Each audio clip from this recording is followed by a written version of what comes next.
In the middle of the night or early Friday morning, depending upon where you are in the world, a group of experienced comics professionals get together to examine and instruct about the art form that they love. That's great comic artwork on Comics by Night, Fridays at 5 a.m. Eastern, here on the Indie Comics Network, indiecomicsnetwork.com. What was that? This is not a charade.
Well, good morning, everybody. Welcome to episode 104 of Nerd Bacon. It's going to be a spicy episode today. Spicy. Spicy bacon. Yeah, we're going to throw a little of that Nashville hot honey on it this morning. Yeah, it's going to be good stuff, guys. Looking forward to it. But before we get into all that, Randy, how was your week, man?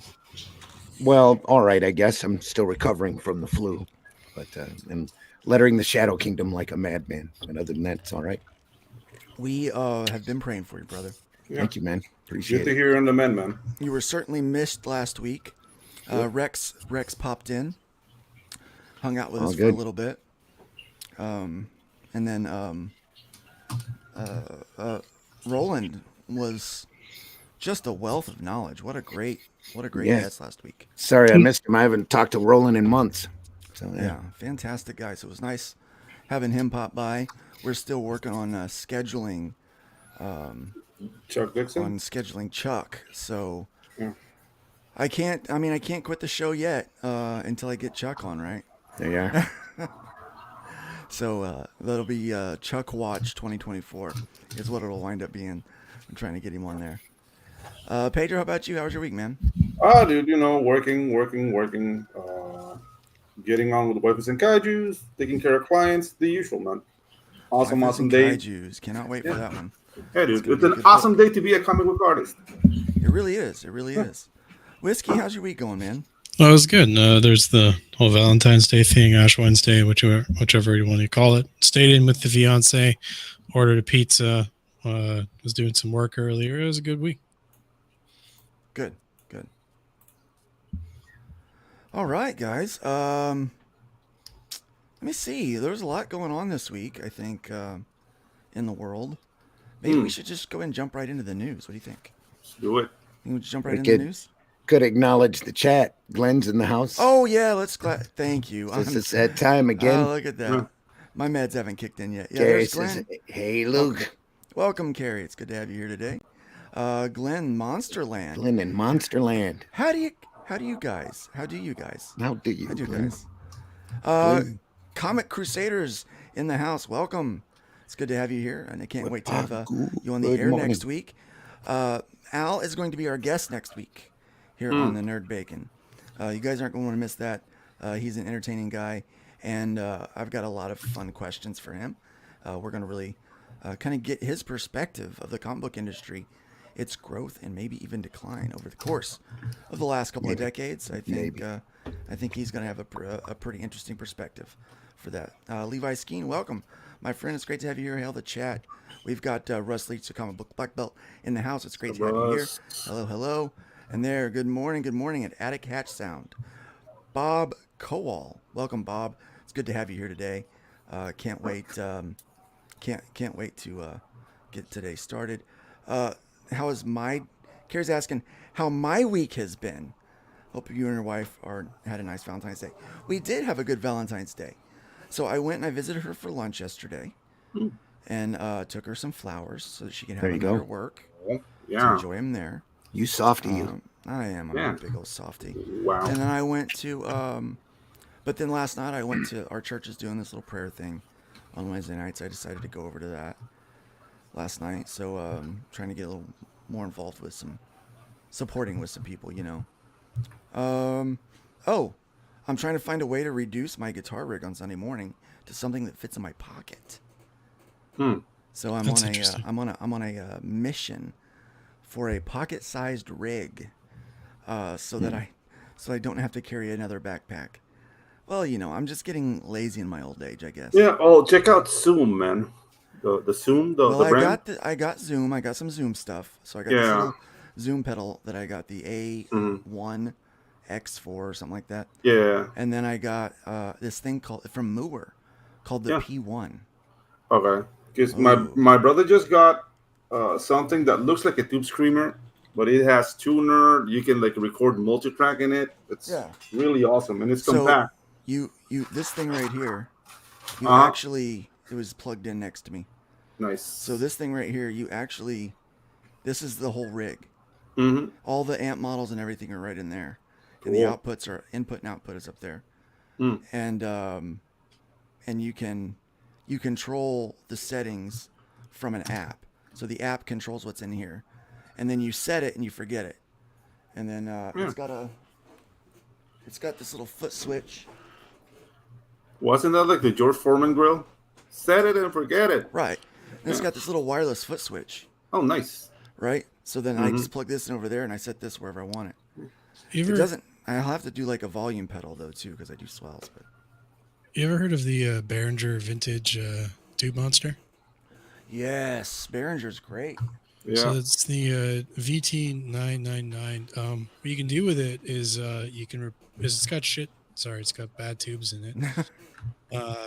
That what you can do though, is you don't really need to bias it or anything. Once you take out the tubes, you can get like a tube with a higher gain ceiling, so that it sounds cleaner, and just switch them out. And you can just do it by hand. It's not a complicated process. Yeah, it's pretty easy. So you can plug it into that and then plug into whatever, right? So as long as whatever device here has an input or output, you do out from that into that. See, you've already gotten too complicated for me. That's too much now these days. Yeah. I'm too old for that crap. That's one cable, man. It's one cable. Yeah. In, Oh, Too yeah. old for that cable. I mean, Luke is pulling a Danny Glover it's right still now. heavy, and it's still heavy. Yeah. Like It's I just heavy. want something in my pocket. I don't know. I want to pop it out, and this thing sounds amazing. Like I'm pretty impressed with it. So we'll see how that goes. And the other thing, the Zoom thing sounds great too. But yeah, so it's pretty much everything I need right there. And I can play my if I want to do my pads from my phone, like I do sometimes, I can just plug it through there and set the setting. It comes through my guitar channel. So my guitar also has the pad with it. So yeah, it's pretty neat. It's pretty interesting stuff. Cool. So. But I was under the impression that they were not playing guitar anymore. Are you Oh, back? I'm not playing guitar. I keep saying guitar because it's all guitar stuff that I'm using. Okay. But I use a Yeah. customer. Oh, okay. But Gotcha, I also gotcha. I play this lap steel now. That's technically a guitar, right? Yeah, there you go. Yeah, that's technically a guitar. Yeah, you got me confused there for about. Yeah. What, Welcome, buddy? Create TV. Good morning. Good morning. We got Dave from Genuine Comics in the house. Dave. Good to have you here today. Roses are red. Bakewells are tardy. It's Valentine's Day. Let's do some karate. Okay. I don't prefer karate on Valentine's Day. Splat Rabbit, good morning. It's good to have you here. And Frederick Lamont's in the house. Welcome, guys. Don't forget to let us know that you're here and that you're joining us today. Like Jamie Mayhem is in the house. Yeah. Hey, Ross, you do karate. Is it Kyokushin, Shotokan, or Shotoryu? Yeah, I don't need any more. Soon tight. Shotoryu. Yeah, I actually sold all of my gear to get the Helix. And so now I'm like, even the Helix is too much for me. I'm like, Well, just I don't a want to bit carry of that back Focusrite every or week. something like that. Just get like a Focusrite, Scarlet, That's whatever. just an interface. Yeah, exactly. That's not going to help me play live. That's just an interface. You need like a modeler, a small modeler, and that's what that mover is. But here's the thing. Here's what I don't understand. So before I went to sleep for the big nap, right? Mover, they made little tiny budget pedals that were really good budget pedals, but for like tiny boards. And I did like this whole thing where I put together a Worship electric guitar pedal board with Moore stuff, Enjoyo stuff, to save money on a budget, right? Yeah. To show people how to do it. And then I went to sleep, and I woke up, and then Moore's like this, like they're like BA now. Like they're modelers and drum machine pedals and all kinds. Like their website got like real. I'm like, you got to be kidding me. But I did have a little bit of a problem this week. So this journey has been, kind of this thing that I'm doing in the evenings outside of work, obviously. So it actually started With what? With purchasing this earlier in the week. Oh, nice. Which is supposed to be the P1 and the pedal all together, right? Gotcha. Or the S or the P2, maybe. I'm not sure. But this isn't even on their website. And they don't even have firmware for it. And it turns out that Amazon wasn't even supposed to sell me this. Huh. It's not released yet. So I can use it, but I can't use all the tools with it. Like the things that I need. Right? Oh, gotcha. So it's like, it's very limited right now. So it's like it's like a backwards layaway. Like you get it first, but it's not released. Right. So I accidentally got it, and I got it for a price that it shouldn't be selling for either. So so that Amazon seller got screwed up. You're fired. But so I was like, man, I really can't use this. Maybe I should return it. And my wife was like, are you sure you want to return it? Nah, like, didn't you get that? Like maybe just hold on to it and they'll update it. I'm like, I mean, there are times you need to be a leprechaun. Like, no, you're not gonna steal me, but the gold. Just hold on to it, man. So I'm just gonna hold on to it. I mean, I could still, if I wanted to, I could take it and like play my lap. I created a couple of patches on it. Yeah, legality will catch up. Yeah, so, they're okay. Yeah, so. Yeah, again with the Focusrite, it's got enough, man. You could just stick that into an iPad or something because they have those as well, and then just run the modules software off the iPad. I got one of those too. Yeah, I'm using this. It's hooked up with XLRs to my Pod X3 Live. Yeah, Great I got sound. One of those too. Yeah, that's what I used to record. Honestly, guys, the things that's right over here, that's a Behringer XR18. Oh, nice. It's the baby brother brother to the XR32 or to the X32 rack mount. So that's my interface. That's what you guys are hearing right now. Guys, this is very interesting, but are we a comic book channel? Because we've been talking gear the whole time. Right, yeah. So, poor Randy has no point of context. That's the only rack I need, right there. Yeah. There you go. Right there. Hopefully not the only rack. Well, no. Ayo. That's the only comic rack I need, right there. Yeah. Ayo. Let's get to some comic book news, guys. International rack. You ask me how my week's going, and I start talking about gear. Gear, yeah. I'm a gear nerd, man. I love gear.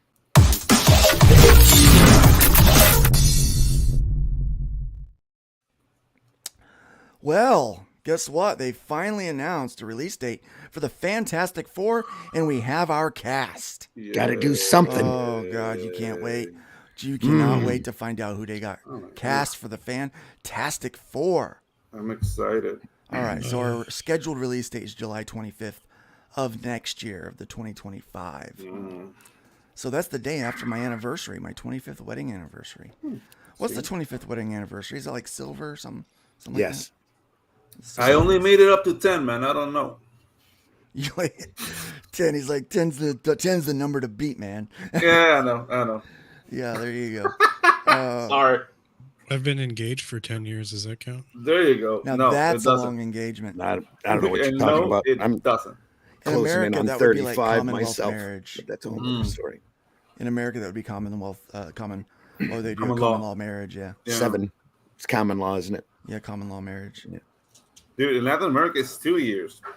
Guys 2? down here are dogs. Yeah. Yeah, man, they don't.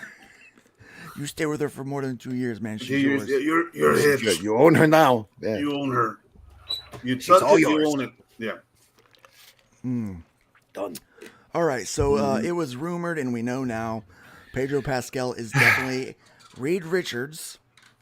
I don't know if you can see that or not, but Nope. I'm not really feeling that one. Mm. Vanessa Kirby as Sue Storm. Anybody familiar with Vanessa Kirby? I saw her on the Mission Impossible movie. She was there, and she was creepy there. And I don't know. She's a beautiful girl, but she's creepy looking. Like there's something about her that She doesn't really. turns me off. She's not really Sue Storm material, though. I don't think. I mean, she's a beautiful girl, but Yeah. None of these. She probably actors- looks closer to Sue Storm than Jessica Alba. true that. Yeah, but Jessica Alba was Yeah. Yeah. Very true. Eben Moss Backrack as Ben Grimm. I never even heard of him before today.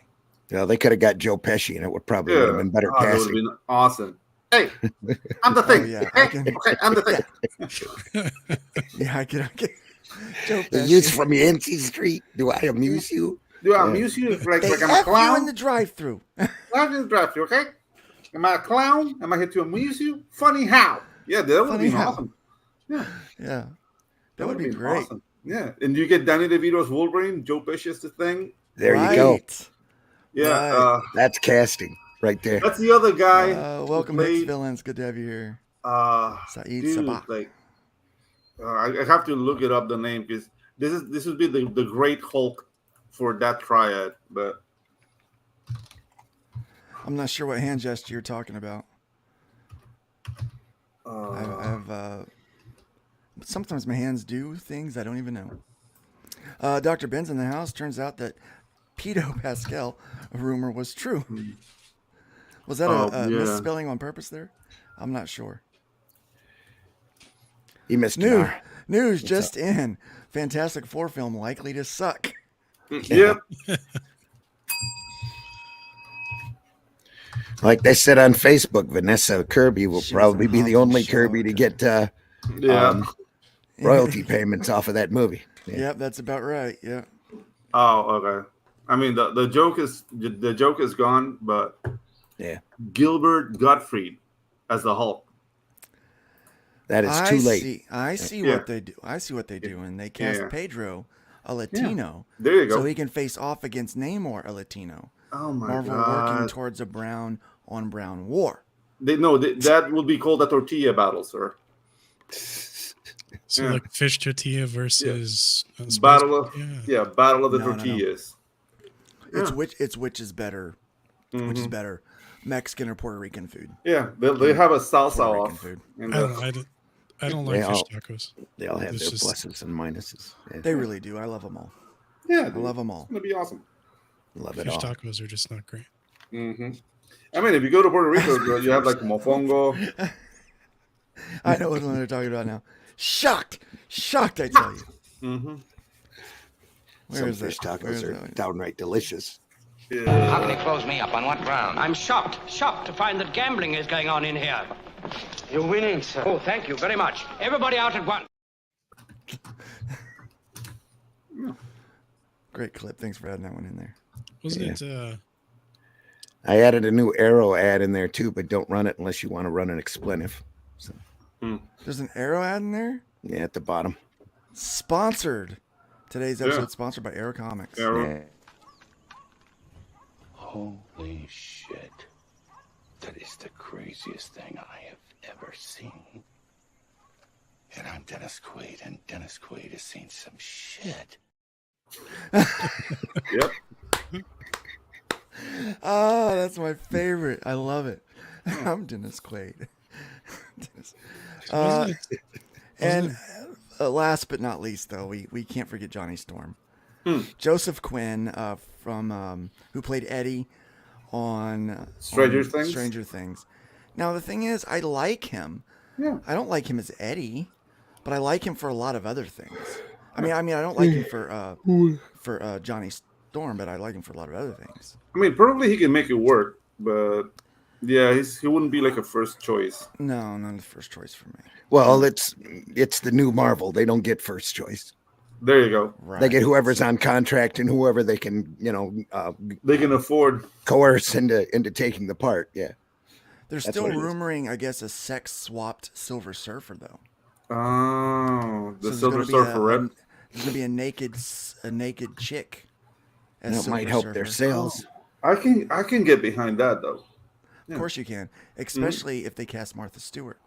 Oh yeah, Jesus. geriatric, just like do silver the trick, silver right? wrinkles. Yeah, let's do it. Bad news, guys. Oh my goodness. I had no idea. Paul Sorry to Neary hear that. just Oh passed away. no. Yep. British comic artist, writer, and editor. Paul Neary passed away on February 10th. Oh, very sorry to hear that. After a long illness, according to a eulogy from fellow artist and frequent collaborator Alan Davis, shared by former DC comic publisher Paul Levitz. Neary was 74 years old. It's still pretty young in my eyes. Yeah. His first comic work was for Warren's Eerie magazine in the 1970s, but he soon began working for Marvel UK, where he formed an association with Davis, whose pencils he frequently inked, including on runs in Detective Comics for DC Comics and Excalibur for Marvel Comics. Neary also... That's strange. What? And most notably, a 3-year run on Captain America in the 80s. That alarm shouldn't be going off at Oh. 9:25 on a Thursday. That's a Monday at noon. Is there a You fire? alright? Well, guys, tomorrow? if this camera feed goes dead, Okay. it's because of some weird natural disaster. Okay. Whoa. All right. All right. Well, it was nice knowing you. Yeah, it was fun being here. Yeah. Neary also penciled most notably on a 3-year run of Captain America in the 1980s. Yeah. Later in his career, he inked Brian Hitch pencils for the Ultimates, Fantastic Four, and The Authority. Yeah. Neary also spent time at Marvel UK, including stints as editor-in-chief in the early 1980s, where he revived Captain Britain, and art director from 1990 to 1993, supervising the creation of a raft of American-sized comics for the U.S. market. Yeah. Sad news indeed. Yeah. Sad news. So let's see if we can cheer up things. Oh, no. It's more doom and gloom, guys. Board game sales down for Asmodee in Embracer Q3. Embracer reported that board game sales were down for its Asmodee subsidiary, and that Dark Horse's performance was encouraging in its fiscal Q3. That's October to December, if you're wondering. Asmodee sales across all categories and territories were up 1% in constant currency, with TCGs, or tabletop card games, sales. The company distributes Pokemon TCG in a number of non-U.S. markets, the prime driver. Board game sales were slightly negative worldwide, with U.S. sales lagging those in Europe. Sales in the entertainment and service segment, which include U.S. comic publisher Dark Horse, were down 2% organically and up 5% pro forma in constant currency. What does that mean? Like they made more because of the currency transfer? Probably. What the heck does that mean? Sounds something like that, but I'm not a financial expert, so Sounds like I'd rather voodoo not say. magic. Yep. Financial voodoo magic is what it sounds like. Brujeria. Let's go skip down here. The Dark Horse performance was described as encouraging, with fewer external headwinds and an increased focus on profitability and cash flow generation. Company-wide Embracer sales were up 4%, but the company reported a 165.4 million loss. At today's decline from exchange rate. 52.8 million loss in the previous quarter. Embracer attributes the loss to a change in net financial items and restructuring cost. Okay, this financial lingo. I think it's like euphemism to we're drowning, but they just want to. They don't want to say that. It's just Right. Yeah. All right. Drinking plenty of water today. Keeping hydrated, guys. Do that. Hasbro reports a 1.06 billion loss in quarter 4, despite a positive contribution from its Wizards of the Coast and digital gaming segment. Both of Hasbro's other segments, consumer products and entertainment, showed big losses. Entertainment showed a $1.11 billion loss. Ooh, that number made me shudder. Yeah. As Hasbro completed its sales of Eon something assets, taking a loss, and wrote down the entertainment it kept. They should Consumer be so product- happy with Disney, though. Right, they should be. Consumer products, including toys and non-Hasbro games, lost $126 million. Who's buying toys, guys? I haven't bought a toy for a kid, Dude. even for a birthday party or anything, in ages. All they want's like apps and Steam gift cards and Xbox Live cards. The last person I saw buying toys was BVS. Is that from that? Right. I don't know. Yeah. Yeah. The last person I saw buying toys was Ethan when he was doing like those Rostico burnings. But aside from that, I don't see anybody buying toys. Oh, when you're out there pooping on your icons, not a whole lot of kids want to buy them action figures. Yeah. Yeah. True. Not a lot of reason. Not a lot No of reason to reason at shell out all. those bucks. Yeah. I will tell you this, though, if you need any, they are discounted over at Ollie's right Yeah. now. Head on over to Ollie's today to And get over your the Star Wars, Star Wars Wakanda toys. Forever, Captain Wakanda Marvel, Fever. Marvels, all sorts of stuff. Yeah. Every last one of those things. Company-wide sales took a big hit, down 23% to $1.29 billion from a $1.68 billion in quarter 4 of 2022. Entertainment was down 49%. Consumer products was down 25%. Wizards of the Coast and digital gaming was up 7%, driven by digital games, Baldur's Gate 3, and Monopoly Go, of all things. Tabletop game sales in the segment were near flat, down around 1 million to 2. How is it flat when it's down $1 million? Can you explain that to me? Well, it's a diagonal flatness, kind of flatness. It's an angle. It's an angle. Yeah. It's all how you look at it. Yep. Yeah. Well, I look at a 1 million loss. Yeah. It could I be look a at loss, being- but I it can look also at be a being- no-win. How I about look that? at being down $1 million, not flat. I guess that's Yeah, chump change for that company. Yeah, you might have spent less and made more. Uh, You might have made more than you spent, but you made less than you did last year. Come on, guys. Sales of Magic the Gathering, which included Wizards of the Coast digital game sales from the brand, were down about 2% to $258 million from $263 million in quarter 4. It's flat. It's flat. It's flat. That's flat, right? It's flat. 2%. It's just a 2% decline. For- You won't even notice it unless you're standing yeah. right on it. Right. For the full year, Hasbro lost $1.49 billion. That's flat. That's still flat. Swinging from a $204 million profit in 2022. On a 15% year-over-year sales decline to $5 billion. In addition, well, I guess on a 15%, 2%'s flat. It's just flat. In addition to the entertainment write-offs, Hasbro took $130 million in inventory write-downs as it cut its inventory over 50% from the end of previous years. Make How some did it cut it? It sold it to Ollie's. That's how it cut it. make some dumpster landfill happy. Right. Sales in the Wizards of the Coast and digital gaming segments were up 10% to 1.46 billion in 2023, mostly behind the two hot video games Baldur's Gate 3 and Monopoly Go. Tabletop game sales in the segment were up 1%, a pretty anemic showing when you consider the scale of the Lord of the Rings release for Magic the Gathering. CEO Chris Cox gave something of an explanation in the conference did call. he? Something of an explanation in the conference call when he explained that Magic the Gathering tabletop sales were up 3% to 5% for the year. 2%'s flat, remember? Yeah, flat. A 1% growth rate. So here's what I think is funny. If it's down, it's flat. But if it even If it's blips up? a bit, if it blips a little bit, it's up. Exactly. It- It's meteoric. It Right. is what it is. It's CEO talk.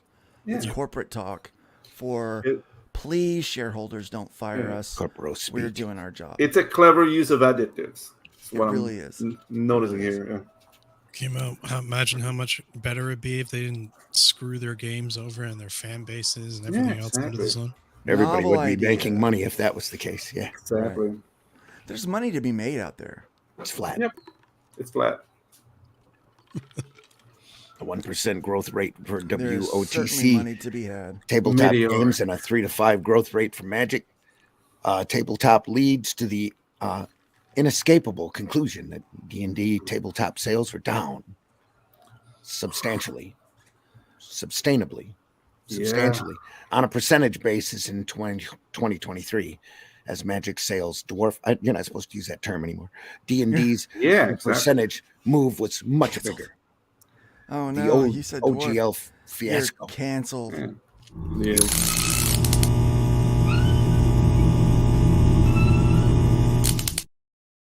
They should have said little people. Yes. Nice. The progress. Yeah. To the lackluster performance of D&D movie and the announcement of upcoming updates to the core books likely all played a role. Yep. Yeah. Future's so bright And the they thing's handed like, out shade. yeah, you know what? The D&D movie wasn't that bad. Like Really? I saw it finally, and dude, like it was entertaining. The thing is, like the whole like marketing strategy behind it was extremely dumb, just antagonizing everybody. If they just shut up and allow people to watch the movie, it might have done better. Maybe But, I watched Well, you get it. these I had to marketing skip through executives it. fresh out of college, and they Yeah, just yeah, spoil it for everybody. I don't know. I mean, I thought it was a pretty bad movie. I watched it. I had to skip through a bunch It of stuff. wasn't great. It no, was entertaining. Like I'm not saying like you're watching Jaws or freaking the Godfather, but it's a good fucking movie. Here's the thing. I've been in some D&D adventures, some games that if you put that into a movie, it would be an epic. It would be an epic, the likes of Lord of the Rings, right? Yeah. And when they had an opportunity to make a D&D movie, they made it like we could have done that adventure while on laughing gas. It's Yeah. probably done the same way that they currently do comic book movies. They tell all the writers not to be familiar with any of the source material. Just make I it mean, at moments it did feel like a Power Rangers episode. Nothing against the Power Rangers, but It did. yeah, I but was it's not shocked they really made a epic. reference to an owl bear, to tell you the truth. Yeah. Well, I think that maybe that the writers were fans of the Power Rangers back in the day, Probably. Could and be. they were probably told not to familiarize themselves. Well, a lot of these writers, think that they have to write down to their audience now. I mean, there were a lot of member berries though. Like they showed like a black dragon here and there, like the reference to the old bear, the gelatinous cube. Like there was some like classic like D&D fare just to go like the neat players go, ooh, look at that. But yeah, Yeah, it was just like Easter eggs. Like, hey, here's some things from D&D. You need to work them in. Right? But that's kind of like That's what it felt like. it's. I don't know, what do you call that? Like the pop culture kind of crowd, the yeah, fidget spinner audience. Like it's very hollow. They're just using. You could like, for example, they could have brought in Ed Greenwood to do a script. All right. And they had some real writing in there, even though recently he did kind of crap the bed with his is on social media supporting the woke stuff. Yeah. But yeah, they could have brought him in there, or like That would take our talent. what's his name? Our something, the guy from the Salvatore? Yeah, Salvatore. They could have brought him in there, or anybody else, like, you know, and that would have made sense, Whiskey. That's the problem. That would have made a lot of sense. And they're not big fans of that. Yeah, they're not big fans of that. Product. Yeah, can't do that. Margaret Wise and Tracy Hickman. There you go. Ooh, yeah, dude. Dragonlance. She's got a fast car. Yeah. You got a fast car. Kanye West will be Dr. Doom. Oh, Hasbro. I'm a genius. Yes. Hasbro expects Magic the Gathering to return to growth in 2025 when the company will start releasing 2 Premier Universes Beyond sets per year. The Lord of the Rings was the one Premier Universes Beyond set in 2023. Marvel will kick off in 2025, for which Cox promised multiple releases in the call. They got to get people to care first. Yeah. Hasbro expects its board game sales to grow in 2024, but overall consumer product sales are expected to decline 7 to 12%. Yikes. There we go. Explain. That's some sort of corporate double speak right there. Yeah. It's and somehow, but we're going to grow next year. We're going to grow this year, but our sales are going to be down 7 to 12%. I mean, we're going to grow, but the sales are going to be flat, guys. So don't you worry. The growth is there. It's just not financial. The only thing growing is their noses, guys. Yeah. The only thing growing is their noses. Hasbro is in a much better position for profitability in 2024 due to his expense cuts. That's why. Yeah, that's right. Lay people off, make money. Yeah. 1,100 employees gone. Gone. So yeah, we're gonna make more money because we fired a bunch of folks, on which it expanded its estimates of saving from 350 to 400 million, up to 750 million. I guess so if they hired some bigwigs. We only got rid of everybody responsible for our efficiency. Now we'll make money. Bingo. Yeah. If they pulled an Elon Musk and got rid of all the people responsible for the crap products, then they would have been, you know. Yeah. I wouldn't keep my hopes up. Taking talent and expertise. Yeah. I wouldn't keep my hopes up on that one though. Yeah. Its margins. Yeah, go ahead. I was just saying, of course not. I was agreeing with Peter. Yeah. Its margins will also improve as it will have a lot less inventory risk and lower write-downs because they already got rid of all of it. Yep. And it should be done with most of its disastrous losses in the entertainment segment. It should be done. They've only just begun. Yeah. But it's now they'll move on to the not quite as disastrous losses. Yeah. Mad Cave's paper cuts imprint gets Disney license. Yeah, why don't you read this one for me, Randy? Hot potato. Mad Cave Studios' Paper Cuts imprint will release 6 new graphic novels based on properties from Disney, a new licensor for the company. Through August, the company announced Paper Cuts will kick things off with its gold sponsor free comic book day release, Disney's Encanto, and Turning Red. That did real well the last couple weeks in the box office, by the way. That was great, Randy. The New Adventures, the first release in the new line of graphic novels, The New Adventures of Turning Red, Volume 1, will be released May 14th. That'll be I like Mad Cave. I'm glad that they got the license, but I don't know that Turning Red is the property that's going to be the right one to launch with. That's a great one to start out with. The New Adventures of Turning Red, Ferb, guys. Additional that time of the month. Additional volumes will follow. Phineas and Ferb, Volume 1 in June. The New Adventures of Encanto, Volume 1 in June. Frozen, Olaf's Comics Collection in July. Randy, can I say something? Yeah. You say Encanto with an excellent Peruvian accent, sir. Congratulations. Well, thank you. I'm amazed. Go ahead, please. Disney Fairies 4 in 1, Volume 1. And 101 Dalmatians, early readers in August. All right, so I always like the 101 Dalmatians. That's a good story. Here's my thoughts on this, right? Puppies. We obviously need more properties for kids. Yeah. We're on this all the time. This is like a subject. Well, if it were a horse, it would be a dead one. What more do you need? Been beating. Olaf. My granddaughter loves Olaf. Yeah, Olive. Yeah. But she also knows every dinosaur too, so that's kind of cool. She's only 3.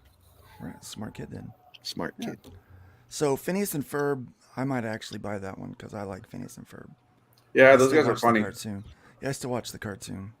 I think we need more stuff for young teens, like your He-Mans and your Transformers and that kind of stuff. Right. There's not those much are here. that encourages too much male masculinity, though. Yeah, and not only that, can't the thing is, like, can't happen. They can't have those anymore, yeah. except maybe He-Man. But that's another story. Not the Kevin Smith crying He-Man, of course. Yeah, Oh no, that's the He-Man that they like.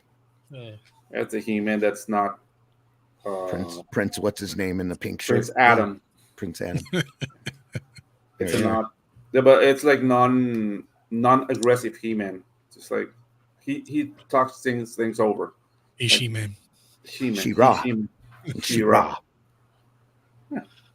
Or eventually She-Man. Not a lot of masculinity out there. Nope. In fact, if you look at that, there's not a lot of boy. Somebody had to here. have pitched that by now. Yeah, dude. Like, we should come up with a superhero called Toxic, and just be like blended about masculinity. It's Toxic Avenger. No, just Toxic, the superhero. It's like, make me a sandwich. Just that a Beyonce straight up. song, isn't it? Like we'll just make him EVS or something. Yeah, Isn't that exactly. Or JDA, one of these guys. Yeah, one of these guys. White male, that, that's sure. that everybody hates. Yeah, the Adventures of Toxic. Like, he'll save you, but you'll hate him. so toxic. He's so toxic. Shut up. Kevin will be Snake Man next season to combine Yeah. their powers. Yeah, Kevin will Man. make She-Man. She-Man. Yeah. Man. Yeah. I'm sure it's been pitched. I'm positive. Disney Fairies, Volume 4, and It's gonna There be you all go. men. Fairies 4 and Disney and Fair is 1. gonna be all men. That'll be great. Well, I think this is good for like little girls. Yeah. Yeah. Olaf. I'm thinking that's going to be mostly a girl thing. Would all depend upon their Can't tell definition of mostly the a girl word fairy, thing. I guess. Anyway. Phineas and Ferb, boys will probably get into. Yeah. And 100 Dalmatians. Little kids will get into that. She's got a coat of I puppies. can't see them reading that. I can't see readers reading that. I don't understand that. That's early readers, though. Red, Turning Red. Again, that's girl properties. The new adventures. Maybe they of think there's Turning Red. enough. Maybe they think there's enough for little boys to read. I don't know. Or they assume boys don't read. They're too The busy answer is they messing just them don't around just and look- turning we just all look of at those the characters pictures. gay. Yeah. all those The icons. answer is they just don't want little boys. Yeah, exactly. Well, DC Marvel that's not crossovers entirely collected in true. Hold in on. two Pause. omnibuy. Here we are. Pause. Whiskey. That's not entirely true. That they don't want little boys. Okay. They don't want little boys reading their work. Yeah, it's different. Fair enough. Or they This want little Hollywood- boys to become This girls. Hollywood pedo crap. Yeah. They are. I would just like to burn them all down. I thought the correct term was sister. Like I do pray about that often. I was watching this documentary thing, or maybe it was a documentary. It was a bunch of YouTube videos. Maybe that's like a documentary now, where they were talking about P Diddy and kind of this underground Oh, the kind freakouts? of yeah, always thought like, that was like a these question. parties, like these parties that. If you want to make it in the rap game, you've got to,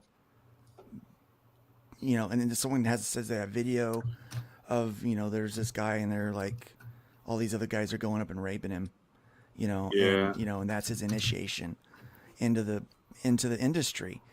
And I'm like, if this is really what's going on, man, I'm just praying that God just burns it all down. That explains the Just way they get rid of walk. all of it, man. Anyway, never mind. I just Do we have I an just asteroid get rid of all clip? of it.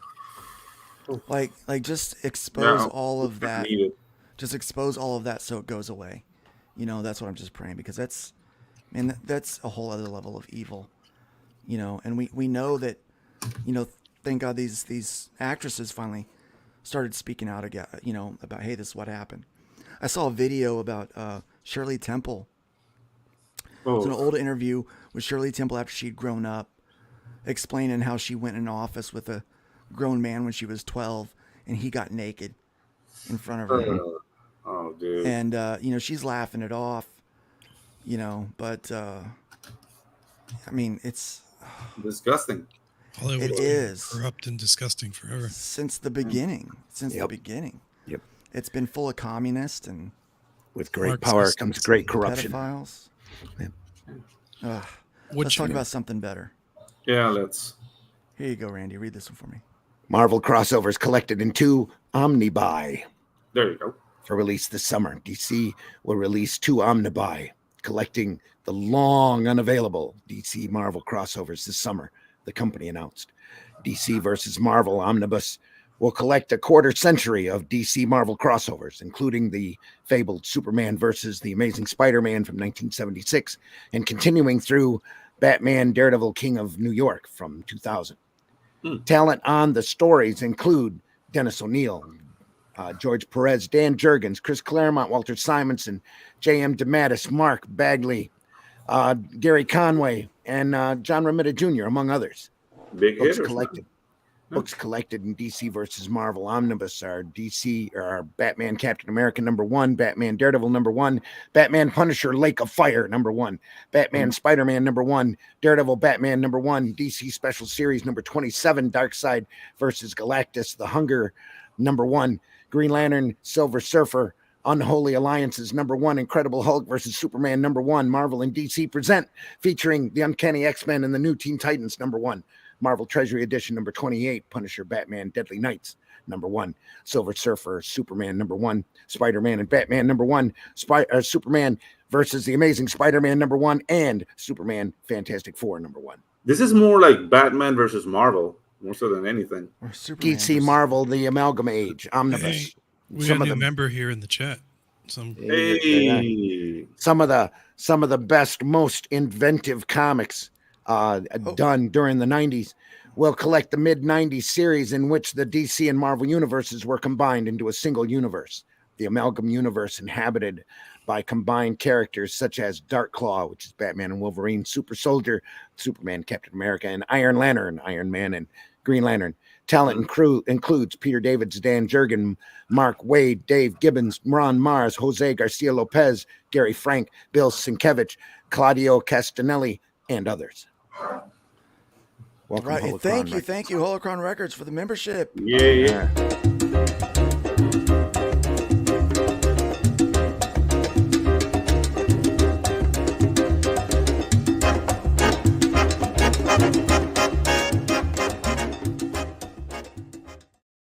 Not only that, but he gifted 5 memberships. He gifted 5 memberships. Yeah, there you go. What is the membership? Thank you so much. What does membership give you? Membership gives you access to videos that no one else gets to see, early access to some videos, and access to a bunch of other stuff that we get going. Welcome, Tree Goblin, Immortal Rising. Welcome. It's good to have you here. Thank you for gifting those memberships out today. And you know what? Yes. That one deserves the biscuit. Taste the biscuit. Taste the goodness of the biscuit. Taste the honey sauce. Taste the goodness of the biscuit with the honey sauce. That's my Taste girl. The honey sauce. He then suddenly refunds all the money and cancels. Yeah.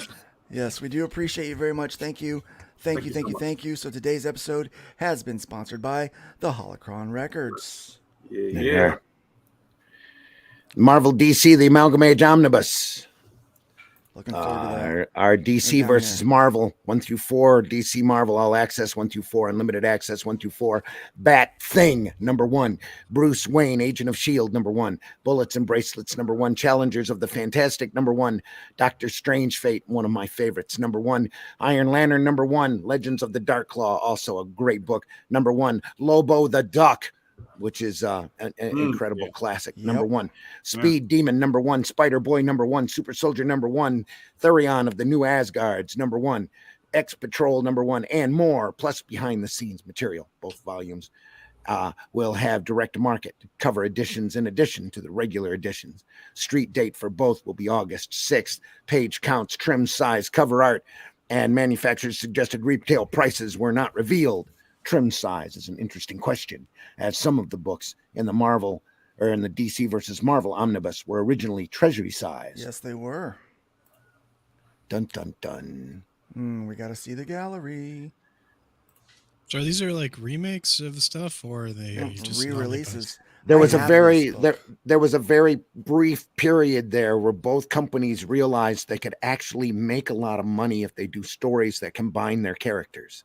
And they did that. And the first couple of books, the Superman versus Spider-Man book, is like Jose Garcia Lopez, if I remember right, and it's just beautiful. It's gorgeous work and just phenomenal stuff. And then they eventually start kind of, in my opinion, going downhill from there. But it's all really good classic stuff, especially if you enjoy these characters and have always wanted to see the chance or the opportunity for the two of them to cross paths. I have this book. But for the broken record, from it's Lopez, not Lopez. Lopez. Lopez? Yeah, it's the accent is in the first syllable. Lopez. Yeah, I see a lot do say Lopez, but it's Lopez. Okay, Lopez. There's, there's no way I'm pronouncing that. I'll take your word Dark for Claw. Yeah. These are all great books. It's when you get a chance to do something with some imagination here, this a chance for a lot of the big talent in the comic market to thrive and to really show off their stuff. And some of this stuff is incredibly good. Yeah. Eduardo Burrito is in this one. Yeah, dude. Great cover, man. So here's the question. Are you going to pick it up, Randy, or are you going to... Dude, I already got them all. I got all that stuff. Yeah. I got the original. The amalgam books are absolutely amazing. I had to collect them when they first came out. They were just beautiful. So is anybody else going to pick it up or just not support the company? Because they've... I would recommend them because I know the material and it's really good, mostly classic stuff that I don't think any of that's been reprinted. Mm-hmm. So it's way overdue. And it's amazing that somebody got both of the companies to cooperate enough to be able to reprint it. Especially with the way Hunger will do that for you. Yeah, Hunger will get you agreeable. Hunger would, but lately they haven't been too interested in making money, Yeah. I always thought, what would make a really great event for both of these companies is for them to agree on one character a piece and have them swap universes. Oh. Yeah, that sounds fun. For a year, like Doctor Strange and Dr. Fate suddenly zap. They're in each one's in the other's universe for a year. But that would be a lawyer nightmare at this point. Exactly. Yeah. You know which one I would like to swap? Actually, Iron Man and Green Lantern, just to see what happens because they're like Rose Gallery are so different. It would be real interesting. Yeah, there's a lot of interesting combinations that could happen there. Yeah. And part of the agreement would be to have that character in the Avengers or the Justice League for the year. Yeah. And have to deal with all the other characters as well. And I think that would be fun.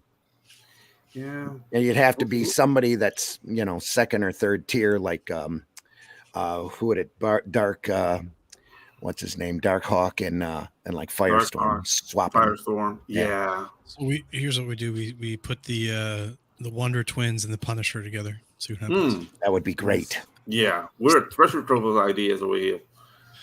You're a bucket of water? Yeah. What the hell am I going to do with a bucket of water? A bucket of water? A bucket of water? Yes, we should support good stuff, Dr. Mask. Absolutely. And what's up with the monkey? Yeah, like I would love that. If you like it, what's up with if the you monkey? like it, buy it. Yeah. Reprints are happening because Didio and Quesada are gone. Yeah. They were the one thing holding them back. Also, they shared access. I don't know. I just think somebody come up and I hope a third party came in and licensed the rights just to print them. Because I can't see them getting along at any point enough to be able to, in order to be able to reprint this stuff. Some great stuff there. Yeah, there's a lot of good stuff that's out there, and I think a lot of stuff that new comic book fans, people that are, just finding comics within the last, I don't know, a couple of decades. That'll confuse the heck out of them. Yeah, they don't even know that it exists. How come there's not more Dark Claw stuff out there? Dark Claw was awesome. Yeah, dude, the Dark Claw. I could see that. Glenn hasn't bought a new Marvel or DC since 1988. Yeah, that's when it died for him. Most of my books were from the 80s and 90s. I had a few stories from the 70s, but most were from the 80s and 90s. That was my whole collection, and I absolutely loved comic books, man. They were just amazing. I still think they're pretty awesome. You know, we have a friend of the show that believes that they're pretty awesome too. Comics are awesome. Oh yeah. Yeah, especially that's- from the that's toilet. Yep. legit. Very succinct. Yep, To the very. point. So, guys, we do have a pretty serious topic.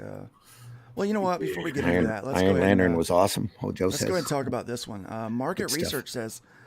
So recently, Zach, your boy Zach, did a video. I guess it was recently. I'm not sure. Yeah, it came up on my recommends a day or so ago. Yeah, At least. so we have Heidi McDonald is quoting like it's gospel that 46.67% of women of comic fans are female, right? Well, I found the original article that talks about this. And I just wanted to let our people know that history is recorded on the internet. So we are able to find out where this stat comes from. And market research is a very loose term in this article, by the way. Yeah. Double plus ungood. Yeah, it's like saying scientific witchcraft. It's just no. Yeah, it's kind of like the doublespeak we were hearing from the corporations earlier. So here is a quote that is from Axel Alonso from he was the Marvel's editor-in-chief. He says, while we don't have any market research, we don't have any market research, okay? Nothing within the last 30, 40 years at least. There is no real market research 50, on comics. 40 years, 50 years. That's what we all need to know. There is no real market research, okay? He said the eyes don't lie. If you go to conventions and comic book stores, more and more female readers are emerging. They are starved for content and looking for content they can relate to. I don't know that they're looking for content that they can relate to, but I want to point something out about this article. It was published in February of 2014. Yeah. That was 10 years ago. It was a decade ago that this article was published, okay? One decade. It was done at a Comic-Con too with... Right. And so right here is what's important for you to understand. Here's where they get the number. In February, the Facebook universe of self-identified comic fans grew to a new high of over 24 million fans in the United States. This is a Facebook survey, guys, where 24 million fans filled out the survey. And of the people that filled out the survey, 46% of those were women accounts, profiles, female profiles. Yeah.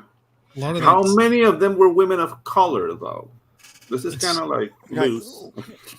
Sorry. A Facebook survey is not market research. Nope. It's not really good market research.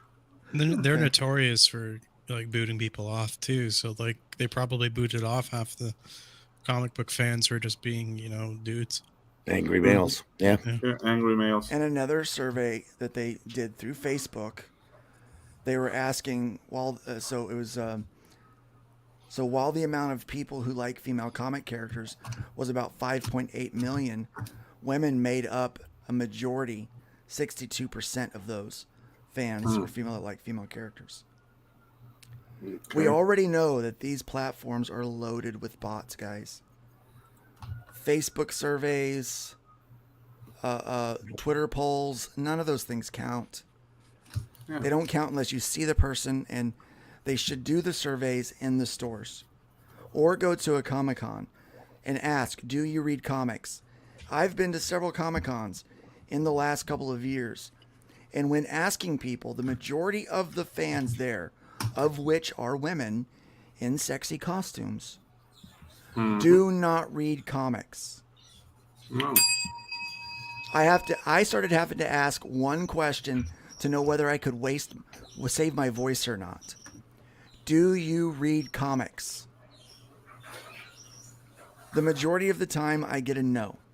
And I say, well, you can take a look at my art.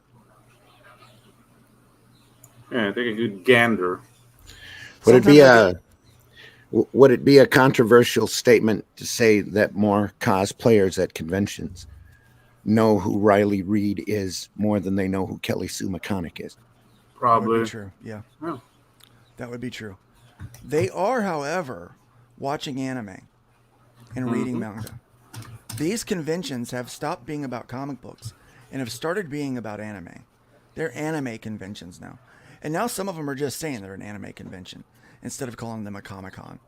Because the number of comics that are there are very, very few. So, that survey, just to clear things up, is 10 years old. That number is 10 years old, and it's built off of a Facebook survey. Yeah. I found these stats in my box of cereal, so they're true now. Exactly. Listen to me. It is the same as the sales numbers that we read from ICV2, where they take from 129 stores. All of those numbers are from 129 stores. Yeah. I don't think that that's the best way to build the numbers and figure out the numbers of what an entire industry is doing. I just don't. I don't even think that's right, Hicksvellen. Yeah. I'd be real interested in seeing Webtoon's actual stats. I would too. I think I'm going to try to get the guy that does Global Comics on. Another week. Talk to him about what he's doing and kind of the numbers he's seeing. We're starting to get some not necessarily heavy hitters in the comic industry, but experienced people in the comic industry. BS Warren's trying to get canceled over there. Yeah. Sexist would say.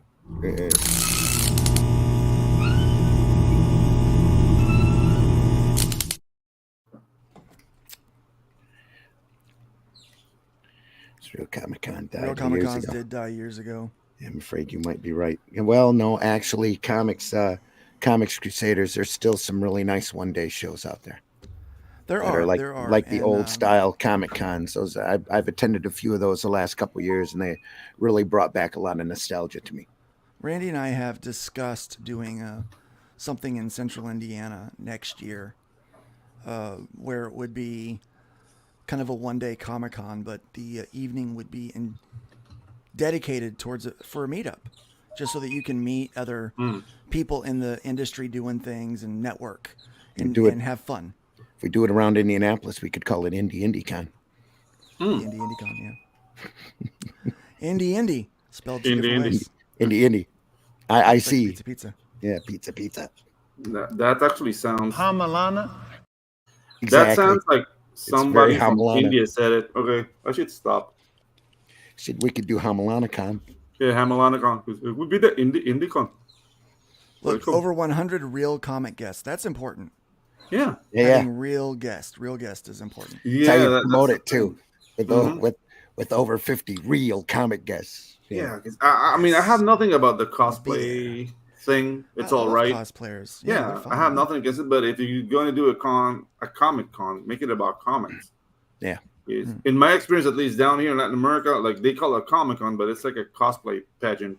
And then be realistic on what you're marketing it as, for the vendor's sake and for the fans' sake, because the fans go in there for comic books, and they're going there to dig through long boxes, and there's no vendors with long boxes, and there's no independent guys doing books in there.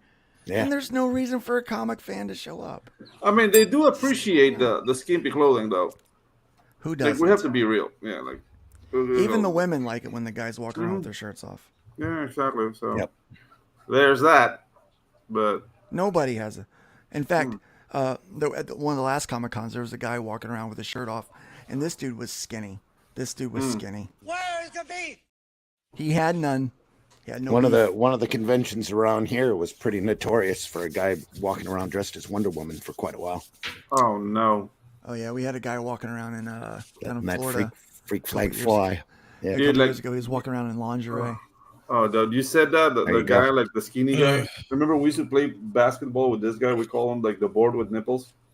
Is it that guy was like completely flat, like it was beyond bones. It's Yeah. That same convention used to have a fantasy aisle where they had Playboy playmates set up nice. at too. Yeah. Can you pet those playmates? No. Oh, okay. No touching. I want my money back. Touching, no feely. Yeah. No. No petting the playmates. So, guys, we do petting have to the talk playmates. about something that's not going to get covered in most of comic news. Yeah. But it is going to impact us. Hang on. Drastically. Ristoli and Dave's in the house, though. Welcome. Hey, Mr. what's up, Dave's Dave? here. This is Cosmic All right, Crusaders. I can appreciate the skimpy clothing, but for that, I go to the strip club. Exactly. And have, The only really pole have I fun. believe in is the stripper pole. That's the only pole I believe. I'm from Flint for the longest time. We were home with a $5 lap dance. It was good. Good times. Yeah. Anyway. Yes, Warren Pedro. One time I was waiting in line to get into a con in DC in the summer, and all the cosplay girls got so hot in their costumes that they took off their shirts and waited in their bras. There you So go. you see, the world is full of blessings. We only need to be out. So, Gotta would you believe appreciate it? art wherever you can find Would it. you believe it Yes. if I said that I've never been to a strip club? Oh, yeah. I've never You're a been. right? pastor, like There were I've many. never There were been. many years that I didn't go either. I blame Tim Vigil for that. He come up Yes. for a signing one time here in Flint, and says It's we're always going to a Tim's fault. club. I said okay. It's always There we Tim's went. fault. So Ah, I've man. never Unbelievable gone. experience. I've never been interested in going. Yeah. Maybe it's because my wife is super hot. So There you are. I'm like, I really mean, have no need. I went there, but in the name of science.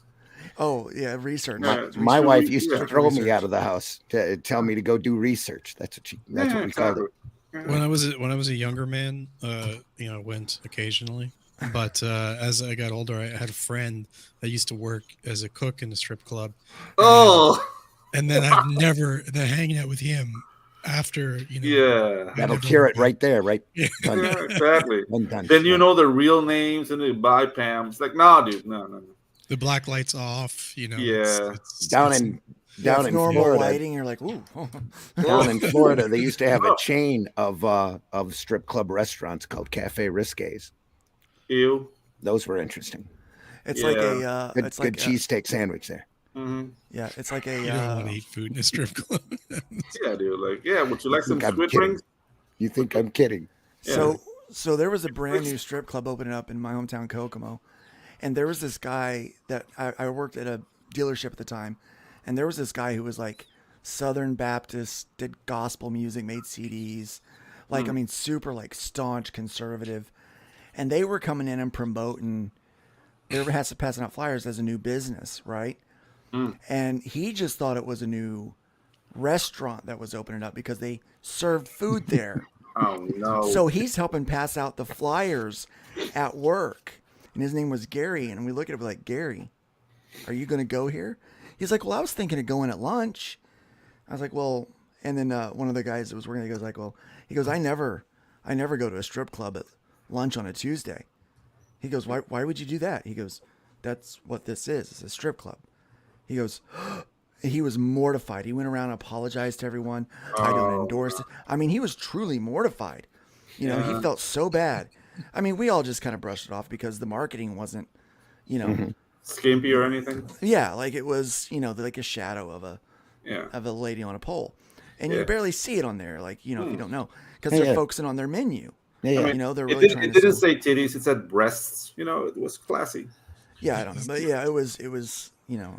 I'm reminded of that the day that the the guy that was probably more Christian than I, he's probably never even seen his wife naked. That's how Christian this guy is. Oh, Jesus. I mean, this guy would make what is his name? He was the vice president. Trump's vice president? Yeah, what was his name again? Pence. Mike Pence. Thank you. He would make Mike Pence look like a wild man. A liberal. So- Yeah. Yeah. Hey, Well, Great TV. on the- Thank on you for the- the super chat. Yeah, there you are. Thank you. Sure. Let's make that birdie Dan. There you go.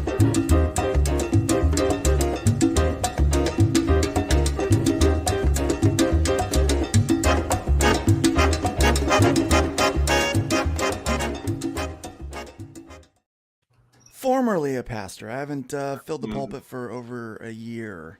Yeah. It's been well over a year now since I've been in the pulpit. So I am technically a comic book creator that used to But be a pastor. I'm okay, still ordained. I do All my have a credentials. question. I do have a question, Luke. Like, how much time does this have to pass when you start to say I'm a former pastor, or that's just like a decision you made? Like, okay, I'm not doing this anymore. It was a decision I made. Okay, Yeah, gotcha. I'm not. I don't plan on going back into vocational ministry. If I do, I might serve as a more of like part of the team. Administrative pastor, teaching pastor, something like that. I don't want to. I'm starting way too many businesses and doing way too much with comics, and I just don't feel like I'm called to go back into that. I actually feel released. When I felt released from the calling, that's when I stopped calling myself a pastor and started saying I'm a former pastor. It's not like, like a cannibal. Like, once you go in, you're always a cannibal, but you can get out if you're a pastor. Yeah, when God releases you from the calling, and I feel like I've been released, and people don't really like their pastors doing that's what she said jokes. Yeah, exactly. And the thing is, like whiskey, I think you can be an ex-cannibal. You're just gonna look at people funny for the rest of your life. What a story, Mark. No. What a story, Mark. Yeah. Yep. So, guys, we do have.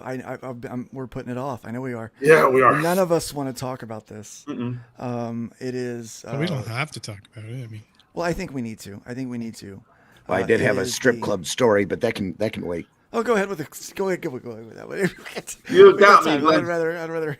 I used to have a regular bar that I would go to. I enjoyed their tabletop or their bar top video game that they had there, and got to know people pretty well. If you ever want to learn how to draw female superhero anatomy, become a regular at a strip club and take a sketchbook, and because finely toned women, you're not going to find a better place for finely toned women if you want to learn anatomy and how to draw muscles, that kind of thing. Anyway, I was there playing video game. One of the girls come running up beside me. It was in the a corner of the bar. She comes up to the other side of me and was hiding. I says, "What's the problem?" And she says, "Don't look at me. Don't look at me." I says, that guy over there sitting against the wall. I says, "I know that guy." I says, "You do?" I says, "Well, what's wrong with that?" And he goes, "He's my pastor." No. And I said, "You need to go over and get a dance and say hello." Yeah, you need to go over there. And she thanked me later. It was the best tip she ever got. Of course it was, because he was paying her to shut up about it. Shut up about it, yeah. Now, we're not going to say anything about this now, are we? No. Oh, my. See, yeah. That's what bothers me so much about the church in America and a lot of these pastors. They're so fake. And, I'm used to seeing fake in comic books. People are fake here all the time. They're fake. Mm-hmm. But, when you get there, you're like, man, these guys are fake. And I just want to be genuine about it, That's why when I tell this story about when I first woke up, it's like, yeah, I visited heaven. I'm there. I'm seeing it. And then I come here and I wake up.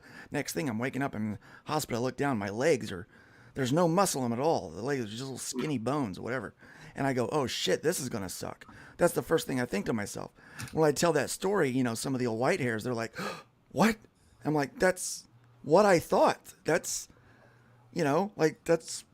trust me, I've heard people cuss people out in board meetings. That was mild. I'm deeply thankful I was not drunk, but I was drugged out of my mind when I woke up, and it took a while for the clouds to clear, because I would have definitely have freaked, because I couldn't move my head, couldn't move my anything. Once I was cognizant enough, I worked on it until I could wiggle my toes, and once I knew I could wiggle my toes, everything was fine. I just knew I had to reawaken the muscles.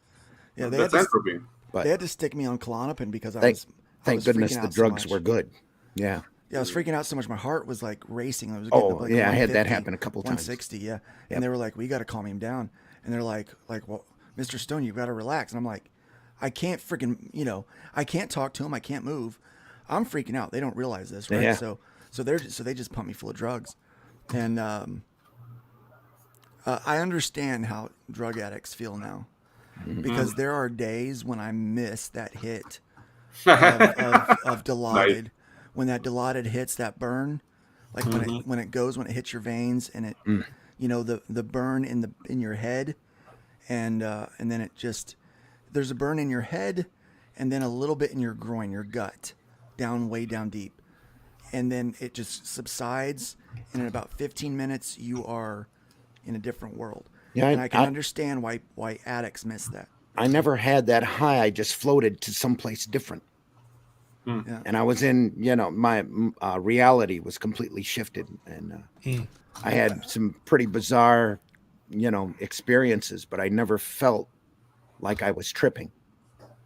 I think God allowed me that experience so that I would have an understanding, to be able to be more empathetic with people that are going through that. Well, the one thing they never warned me was that every muscle atrophied while you were on the respirator. Yeah, right. Yeah. When they go to set you up, they don't tell you. At least they didn't tell me. They just yanked me. They moved me over to a bed that went up, and then they threw me up into a 45-degree angle, and it literally sent me into an anxiety attack I would never want to relive, because I was screaming. I was literally screaming. And demanded to be laid back down. Yeah. Create TV says, speaking as a non-traditional pastor, I serve my neighborhood, and my family as a pastor. And that's the way to do it. I think we're all called to do that. And I find that, some people like Luke, you pastor more people now, just doing comic book stuff than you ever did before. Create TV is a new member. Yes, and Create TV becoming a new member. Thank you so much. Let's go ahead and make that birdie dance. Dance, birdie, dance.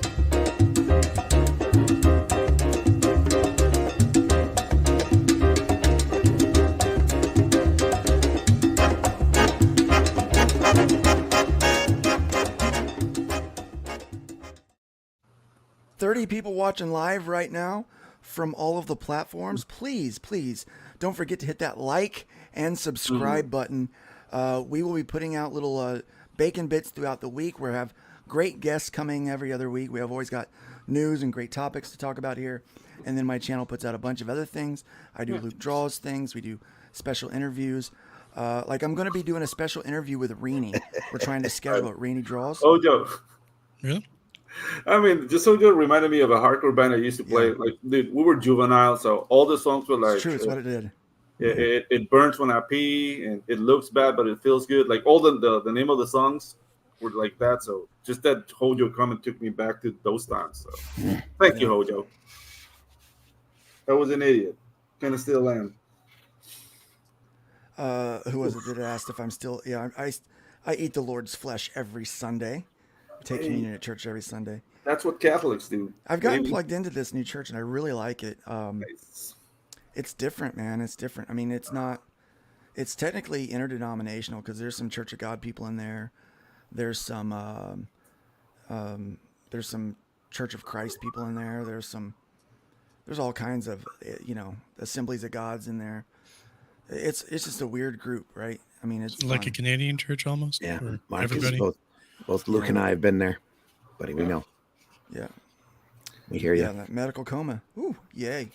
Let's hear it for medical comas, guys. Luke was down for 8 weeks. I was down for 6. So yeah, we woke up around the same time though. Yeah, Luke died once. I died twice. Yep. It's not a competition, guys. Well, sometimes it is. Yeah. Sometimes it is. Holy shit. That is the craziest thing I have ever seen.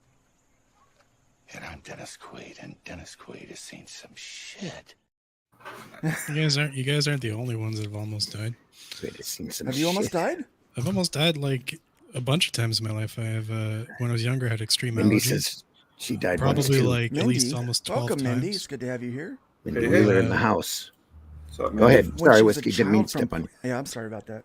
I got distracted by wow. Mindy's comment. Sorry about that. Ooh. There you go. Dude, that's crazy. Yeah. So you almost died too? I've almost died like over 12 times. Ooh. Holy That's because crap! you keep What are putting you yourself doing? in harm's way, dude. We've got a winner. When I Put was the a hammer child, down. I had extreme allergies, right? So before my parents figured out what allergies would trigger stuff, they test out food, but sometimes they, it didn't. You would go into shock? Yeah. Like, for example, when I was younger, carrots used to set me off.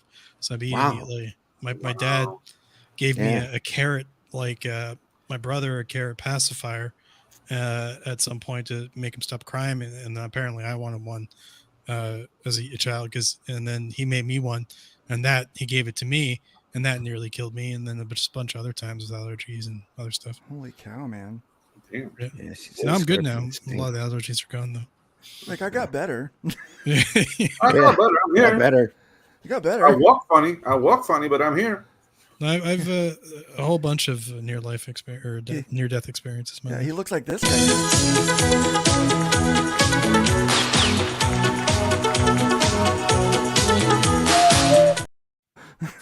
Ooh.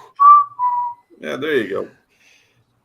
All right, we got to get into our subject today, guys. Oh, do we? All right. I almost die every time I have to walk past my ex's house. That's a rough one. That's a rough one. Johnny. Yeah. So, comic book black belt says bloody carrots. Mm-hmm. Yeah. Carrots. It was a carrot that almost killed me, I swear. Johnny and I live in Latin America, so that counts for something. Glenn almost died in a motorway pileup. God was with me, though. No one touched me, and I was right in the middle of it. Nice. Incredibly All lucky. right, guys. Somebody was looking after you, that's for sure. Yeah. We're going to zoom in on this. We're going to do this. It has come to our attention that the artist who created some cover artwork for several graphic novels and interior work. I'm trying to zoom this email window. I don't know how it's going to. For the other under the pen name of Vic King has been revealed to actually be Robert Victor Kincaid. All right, so here's the topic for this week. Convicted of multiple counts of child. Yeah, rape. we'll get it. Hold on. Here's the topic for the week, guys. I want to say that on YouTube. Are background checks required? So there is a artist that people have commissioned that uses an assumed name and typically doesn't have their face on camera. Okay, and it's not Whiskey. Yeah, but we have to be careful because Whiskey could be lying to us this whole time. Pixel Trader could be lying to us this whole time. We have no idea, right? Or we're secretly space robots. Right, we have no idea. You have to take, we know who Pixel Trader is. So here's the thing. Here's what happened. Someone found out through kind of a back chain. Someone shared Vic King's Amazon wish list on Facebook. Someone went to the wish list and they checked what account was associated with the wish list, and it gave a geographical location, not an address, but a geographical location and a name of Robert Kincaid. Okay, so they did a check on Robert Kincaid. They figured out a lot of stuff about him, and they found out that he lives in the same place, and that a lot of things about this Robert Kincaid matches up with things that Vic King has said on the air about himself, right? So they were able to ascertain that it was likely the same person, and they wound up doing a facial recognition thing. So they had one clip of Vic on camera. They took that piece and they ran it through facial recognition software and found out that Vic King is indeed this Robert Victor Kincaid. And Robert Victor Kincaid was convicted of 20 counts of rape on a minor and providing alcohol to those minors. So in the course of over 2 years, he had 20 encounters with 2 girls that were friends of his son. They would come over, he would get them drunk, and he would rape them. That's what happened. He was convicted, he was in jail, and then he came out and became Vic King and started doing comic book art. Anthony Romano over at Dark Gift Comics hired Vic King for a couple of covers. Pedro, I'm going to mute you for a little bit. There's some background noise coming from you. Hired Vic to do some covers and some interior art. Okay. Obviously, when the news broke that Vic was actually this Robert Kincaid and what he had done, everybody had a lot of opinions about that. No one that had worked with him is going to work with him again. No one that had considered working with him is going to work with him. He's pretty much canceled for very good reason. But here is an email statement that Dark Gift put out. And I want to read this because this is what is going to spark our conversation today, okay? It has come to our attention that the artist who created some cover artwork for several graphic novels and interior work for one other under the pen name Vic King has been revealed to actually be Robert Victor Kincaid, an individual convicted of multiple counts of child rape and providing alcohol to minors. We at Dark Gift Comics and the teams we publish are mortified by this news. We have zero tolerance for such crimes. For those of us who called him friend as well as collaborator, the betrayal of his deception stings personally, and are disappointed in his disregard for the reputation of those connected to and a part of this company in whatever way, as well as the community as a whole. We had no prior knowledge of his crimes or true identity. The campaigns affected are Hunting Alice, Lightbringer Genesis Volume 1 and Lightbringer Genesis Volume 2. Once news broke and the reality of these devastating crimes sank in, we wasted no time in rectifying the problems presented. All artwork and references to Kincaid or King were removed from the projects and website, and replacement artists were found and already hard at work. Hunting Alice, all backers of the Vic King variant cover will be notified that Kincaid, aka Vic King, his cover, the art is being entirely redone by artist Peter Gilmore. The matching tapestry will be replaced with Peter's artwork. Colors to be announced. Side note, Doc Blaylock has been helping translate thumbnails to layouts so that finishes can then be applied to help speed up production on the books, and we are nearly complete. Lightbringer Genesis Volume 2. Cover A and B are being totally replaced. John Dillard will be replacing cover A with his amazing artwork and has already done the pencils and inks. He will be coloring it himself. See the line work below. Cover B will be redone by the Quaff, with colors to be announced. Lightbringer Genesis Volume 1 is the complicated one. The book has already been published and fulfilled.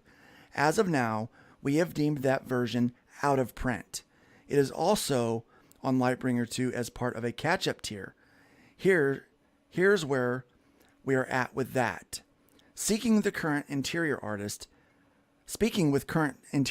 Dean James, we are prepared to have him redraw Book 1. However, there is no date for that yet. He is currently finishing up Book 2, and then is moving on directly to finish the Embrace 2. Backers of Lightbringer 2 catch-up tiers will have two options. One, they receive a physical of Book 2 and a digital of the original one. And once the Dean James version is printed, we will send you a physical and digital copy. Option 2, receive a complete refund. If for some reason you still want a copy of the original version, you can let us know. But at the moment, plans are to burn whatever stock is left.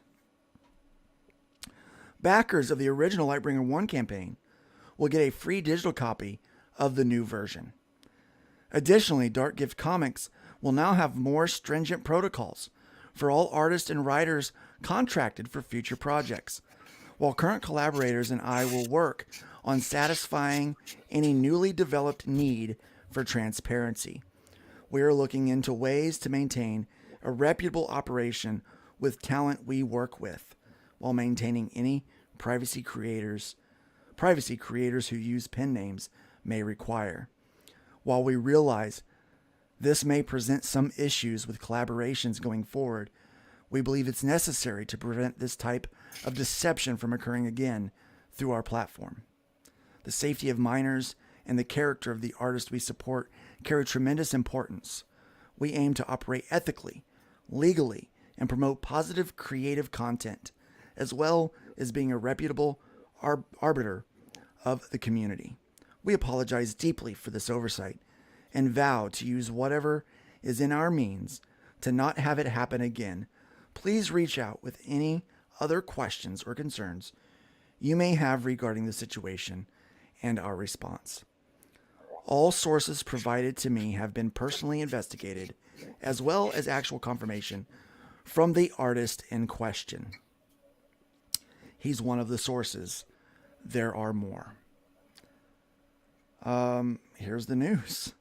I don't want to go to the news article, but here is the new cover that they're replacing that with. So that's the art. So he's providing in the email. Here's what I want to talk about. This is rough. Dark Gift, they ain't got a lot of they ain't got a lot of money. These are indie publishers. These are indie creators trying to put something out. So let me ask, what should the burden of responsibility be for a creator or publisher when they find out that a contributor, a collaborator, or someone that they've been associated with has lied and really has a nefarious reputation and a background? What should the burden of responsibility be? Okay, I can I go first? Please. Yeah, okay. So the things like I understand some people have a hard time showing their face online, like Whiskey over here. Yet, that's on the open. If you're going into business, this is showing us we should know who we're working with. Now, I might not see you online on streaming or a video, but if I'm working with you, I need to see your face, and I need to know who you are. I require a legal name and address for anyone yeah. with. Yeah, because this thing, as horrible as it is, it's a warning sign. It's a warning siren. Because I mean, we're working with people, but we're just like faces on a screen. Now, the people I work with, I tend to talk to them. They get to see my face. They know I live in the jungle. They can do background checks. Like, I'm not afraid. I have nothing to hide, right? Yeah. And you should expect that from the people you're working with. And I mean, Dark Gift, like, actually, we did hire Big King. Well, Ginge did for a Waifus and Kaijas cover, and I was watching who he was doing it, and it looked great. But we're not going to use that cover because, just as Dark Gift says, this is a deception. Like, dude, I want none of that hit of what you've done over my hard work. And even though we don't have to backpedal like Dark Gift has to, because, I mean, we haven't put anything out. It's just a warning, guys. It's a warning. People, you should be able to see people's faces, not online. Just we understand some people like have their jobs and streaming might get get them in trouble in their job. But if you're working with somebody, see his face, get his background. You need some ID. You need to pay him. It's not like, okay, I'm gonna pay you through PayPal. Do you see the risks of working anonymously with people? Yeah, like Pixel and I linked up a lot for Luke Stone Studios for their project that they're working on for Aero 3G, and I'll be damned if I wasn't going to know who he was and see his face. And so I'm satisfied that I've got to, that I've not partnered with someone that's gonna be a problem, in the future. I'm safe with that. So, but I think when you start entering into a business relationship with someone, you need to have a degree of transparency. You need to know a little bit about their past. You need to know about who they are. And this, Carrie, I'm so sorry, Carrie. This breaks my heart. I didn't even know that this happened. She says, can we add to this the many women he's taken advantage of, myself included, after a year or so ago? Oh, man. About a year or so ago. That's rough. When the love wasn't returned, he slated me live, and he read out private messages about an abuser of me, making me feel unsafe online. That is just gross. Uncalled for. Look, I've always gotten a bad vibe Inexcusable, about the really. guy. I've always gotten a bad vibe about the guy. The first thing was the prison art style. So my brother was in prison for a while. He had several tattoos, right? God rest his soul. But there's a distinct art style that people pick up in prison. And I noticed that he had that. Now that's interesting. What exactly, do you have examples of prison art style? Because I'm not familiar. Yeah, it's wonky anatomy. Okay. There's wonky anatomy. It's a lot of heavy lines. It's like tattoo art. Like there's a lot of heavy dark lines to hide the fact that they don't know anatomy. That they don't understand how the body pieces fold. Yeah. So because they're learning, no one's there to teach them. Yeah. You know, so they're just, and what they do is they just copy what is popular and what people like. You know. Yeah, it is it's scratchy. It's a very scratchy style. Because they do it, you know, they learn with ink pens. You know, they don't have. Yeah. So, and I'm not saying that you have to have gone to prison to pick up that style. I just noticed that that's what I would call a prison style art. You know, and so I noticed that I'm not a fan of it, and so I never intended to collaborate with him at all. I didn't like his attitude, like some of the stuff, like, you know, and kind of intentionally being antagonistic. I don't like to be intentionally antagonistic with things. Yeah. I disagree with that stance on things. I think that it's bad for business. It's bad for the people that collaborate with you. If someone hires me, you know, if I'm out here picking fights, it's only going to hurt their book, and I don't want to hurt their project. I don't want to be a liability for anyone that hires me. Or their business, yeah. I'm completely transparent. You can do background checks on me. My address and my phone number are public knowledge for people, which is, you know, some people think that's dangerous, but I live in a small town and I have a lot of guns. So I'm not worried about that. And I'm a friendly guy. If you show up at my door and you say, hey, I'm a fan, I want to hang out. Well, let me show you the den. Let me show you the cave that I work in, and let's go grab some coffee or something. And I'll show you around. We'll go get lunch. I'm, you know, that's the kind of person I am. So I don't feel the need to not be transparent with people. When I started doing this in 2015, the idea that the internet could hurt you and that you needed to protect your identity because of your thoughts and views wasn't even an option for me. I'm a Gen Xer. I didn't grow up with the internet, you know. So all I did, I kind of grew up with the internet, but I was around before everybody had a camera. You grew up with dial-up, Luke. I grew up with dial-up. And I remember when text messages, you had to pay per text. Like, I'm roaming. I'm getting charged for this. I'm an old CompuServe nerd myself. Yeah, it is crazy. I am. So I'm very selective of my collaborators. I honestly, anyone can hire me. I don't really have to know who you are if you want to hire me, because my boss has no bearing on me, right? But if someone hired me to do a book and it came out that they were what Robert is, then I would be like, hey, I knew nothing of it. They just paid me. I'm a hired gun, right? The extent of our contract is my invoice, because there's people I don't have to have a long-term contract with them. Yeah. I'm working on a long-term contract with a guy right now that I only know through email. And I said, this is going to go to our lawyers because there's a back-end percentage that's on top of the page rate that we have to worry about. And so this is going to be a long-term, not only a long-term project, 5 issues, but it's going to be long-term. If he sells the rights to anything, I'm included in that. I don't have IP ownership, but I have royalty rights.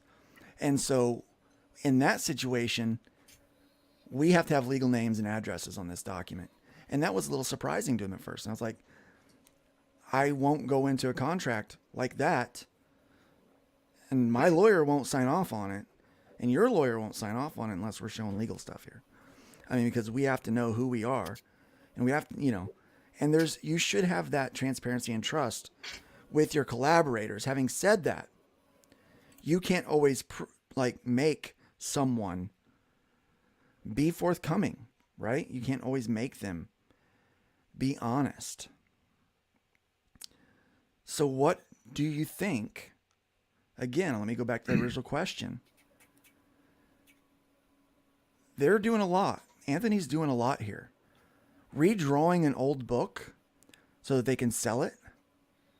Burning stock. What should the burden of responsibility be on a publisher like this? Well, it should be a case by case basis, and you need to do whatever you feel is necessary. I think they handled it extremely well. Like, you look at the message there, they made a public statement to get in front of it. They did, literally burning stock. They've distanced themselves from the whole thing, and they made a statement about concerning people's privacy, because people like privacy and all that stuff, pen names and things. I think that they're doing everything they can to be amicable to in really terrible, horrifying circumstances. Like this Vic guy should go like straight to jail, right? Like just, well, I think he already is at jail, but it's right to the wood chipper, and nobody should work with him at all.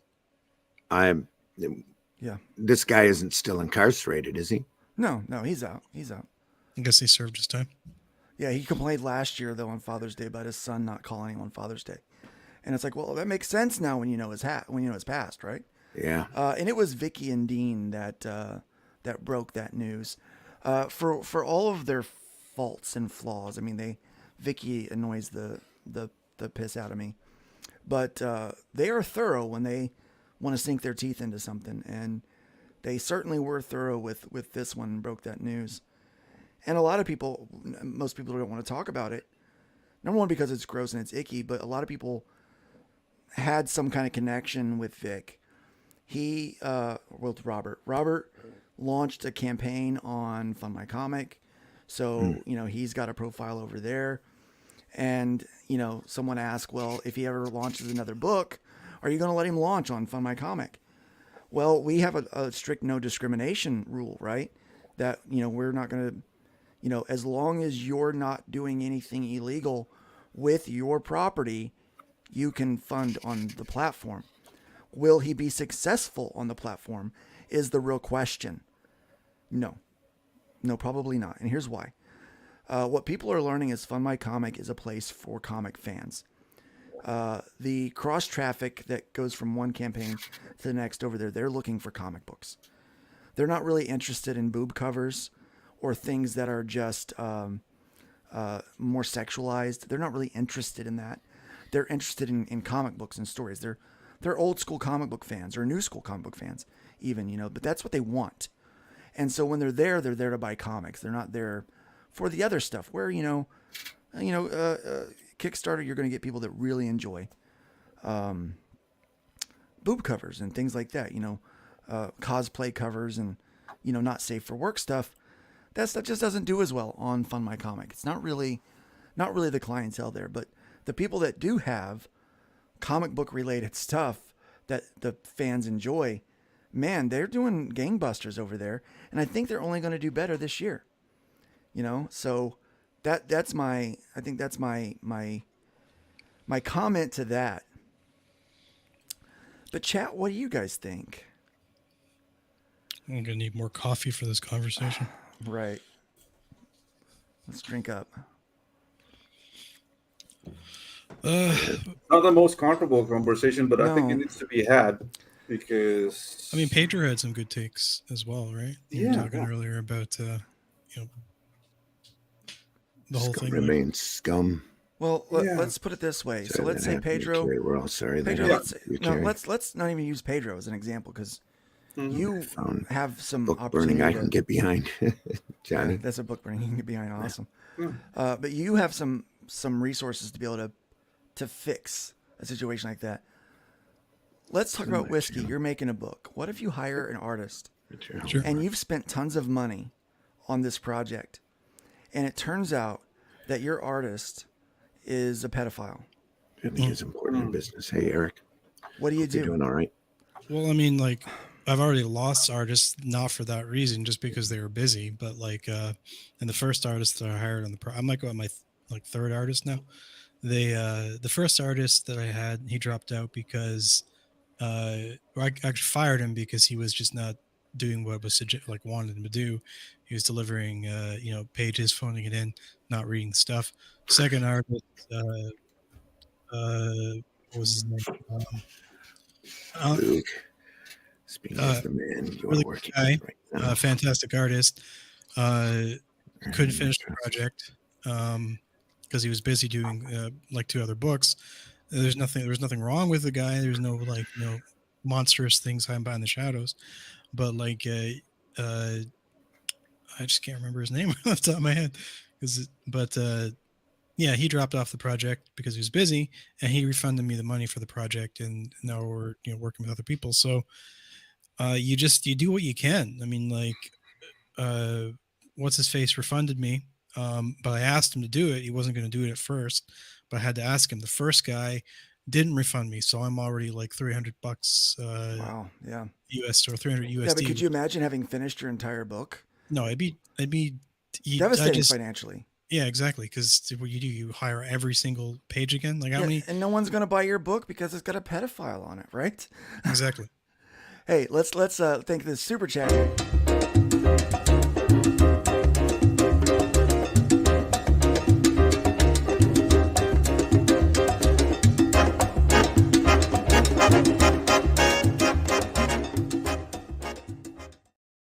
Holocron is the client I was actually just referring to.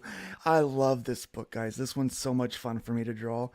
It is so creative, and it takes turns. It's like these twists that you don't expect, and there's gratuitous violence in it. Oh God, I love gratuitous violence. It's so much fun. So he says, Luke, speaking as the man you are working with right now, I can genuinely say that you have earned my trust and that I have nothing to hide. It's been a blast working with you thus far. And it's been great working with you too. And I'm looking forward to this long project that we're going to be doing. I'm finishing up a few more, probably about another 20 pages or so of Terminal Kill, and then I'll be done with that book. I'm ready to move on. I'm ready to move on to something that's going to be a little more, something a little more explosive. Yeah, it was nice to take on a project that's a little more subdued than what I normally do. But I'm really, really looking forward to doing something a little different, a little more out of the box. It's got a little more of a horror element to it. It's going to be great. And we're getting back to hybrids, by the way. I didn't know if you awesome, dude. Yeah. Started working on hybrids the other day. Doing that. Hey, Luke, have you done anything with the FNC street team? I thought I signed up at one point. Maybe you did. Honestly, email me again. Do another email. Say you're signed up for the street team. Give me your shirts, because we have been sending street team stuff out. Todd was taking care of that, but Todd has gotten pulled off on some personal things with the ministry he was trying to start, and things have been kind of rough going. So we've kind of given Todd a break from FMC for a while until he can get things sorted there. It's easy enough for us to hold down the fort here. Indeed, I wouldn't work with this scumbag, but on the other hand, I don't have an HR department. Do we need HR departments now? How are we as independent creators and publishers, how do we handle this now? What happens when someone that's publishing, let's say someone's publishing under Arrow, and they're all independent, they can all do what they want. Let's say they do or say something so egregious that we have to make a statement. Well, I kind of like the way that they handled themselves. Every case is going to be different. Every case, and you really have to take it on a case by case basis. Yeah, but sorry, the way that this guy sounds is that he would have been abrasive enough for us to have flushed him before any of this came out. Yeah. We're all a collaborative group of creators and friends here, and if we can't get along with each other, we just have to step out and go. Bingo. Yeah. I like what Ink Cowboy said here. He said, I asked if this was confirmation before he really took it to heart. And someone said that you're ignoring the evidence. Well, you can see the evidence, but you can also let's confirm. And Anthony confirmed with the artist. He says that in his email. I think Anthony was incredibly professional in this email. I think that what he's done is above and beyond what should be required, personally. I don't think the redoing of the first book is necessary. You can just say it's going to be out of print. Yeah. It's done. If you got it, it's got more value, right? And move on from there and say we're never going to do it again. And then maybe down the road say, oh, guess what? We're going to redo that, reissue it with a new artist, with the main artist. Maybe something like that. Because you already fulfilled that first book. It's already done. It's You out did, there in the world. and what was done was not your fault. Was not It was the fault not of the your publisher. fault. But having the work redone, I think, is a nice move in order for that IP to be able to still function and grow. You know, I have an idea. You know? Like, we have all this community and stuff. These guy, Dark Rift, whoever's behind it, ran into a situation where they couldn't control the outcome. They just got hit by a bus, essentially. Maybe we talk about, maybe not being a community exactly, a loose collective of people. Maybe we can help them out financially, do like a GoFundMe or something to help them get through the process. We can do more than that. We actually have they actually have a book on Fund My Comic right now. And that book is a special reprint of some of Anthony's old art with some new stuff added to it. Please go over there, and you know what? We will pull up. Let me pull up the campaign. You should throw that in the chat. I'll throw that. Yeah, I'll throw that in the. I can't say in my publishing career I've ever run across anything that egregious. But when I was printing the newspaper, I did run across somebody that was plagiarizing really heavily. And I had to go back and apologize to the original source profusely and tell him that I wasn't aware of what this guy was doing and assure him that he was never going to be printed in the paper ever again. And I even went and told the person who did it that he needs to apologize and make some sort of compensation to the guy, which he didn't do. And I have never spoken to that person again, period. There's a reason for that. Yeah, that was pretty early on in the publishing of the paper too, but there's no way you can catch everything. There's no way that you're going to know everybody or everybody's background, and you never really know somebody. And you can be in this business for decades and still get caught by grifts and grifters and idiots and a-holes. Yeah, we're a testament to that. And people that you think are friends. I mean, friends will grift you. Long time friends just for some advertising, just for some free advertising, or just for some cred. Ride your coattails or whatever. Just people can be absolutely terrible creatures, and we never really know somebody. It's just that once you do know, then you have to go from there. Yeah. So you can not know for the first time, but once you've learned, then it's on you. You know what I mean? Yeah, so, you have to be wary. You have to be wary.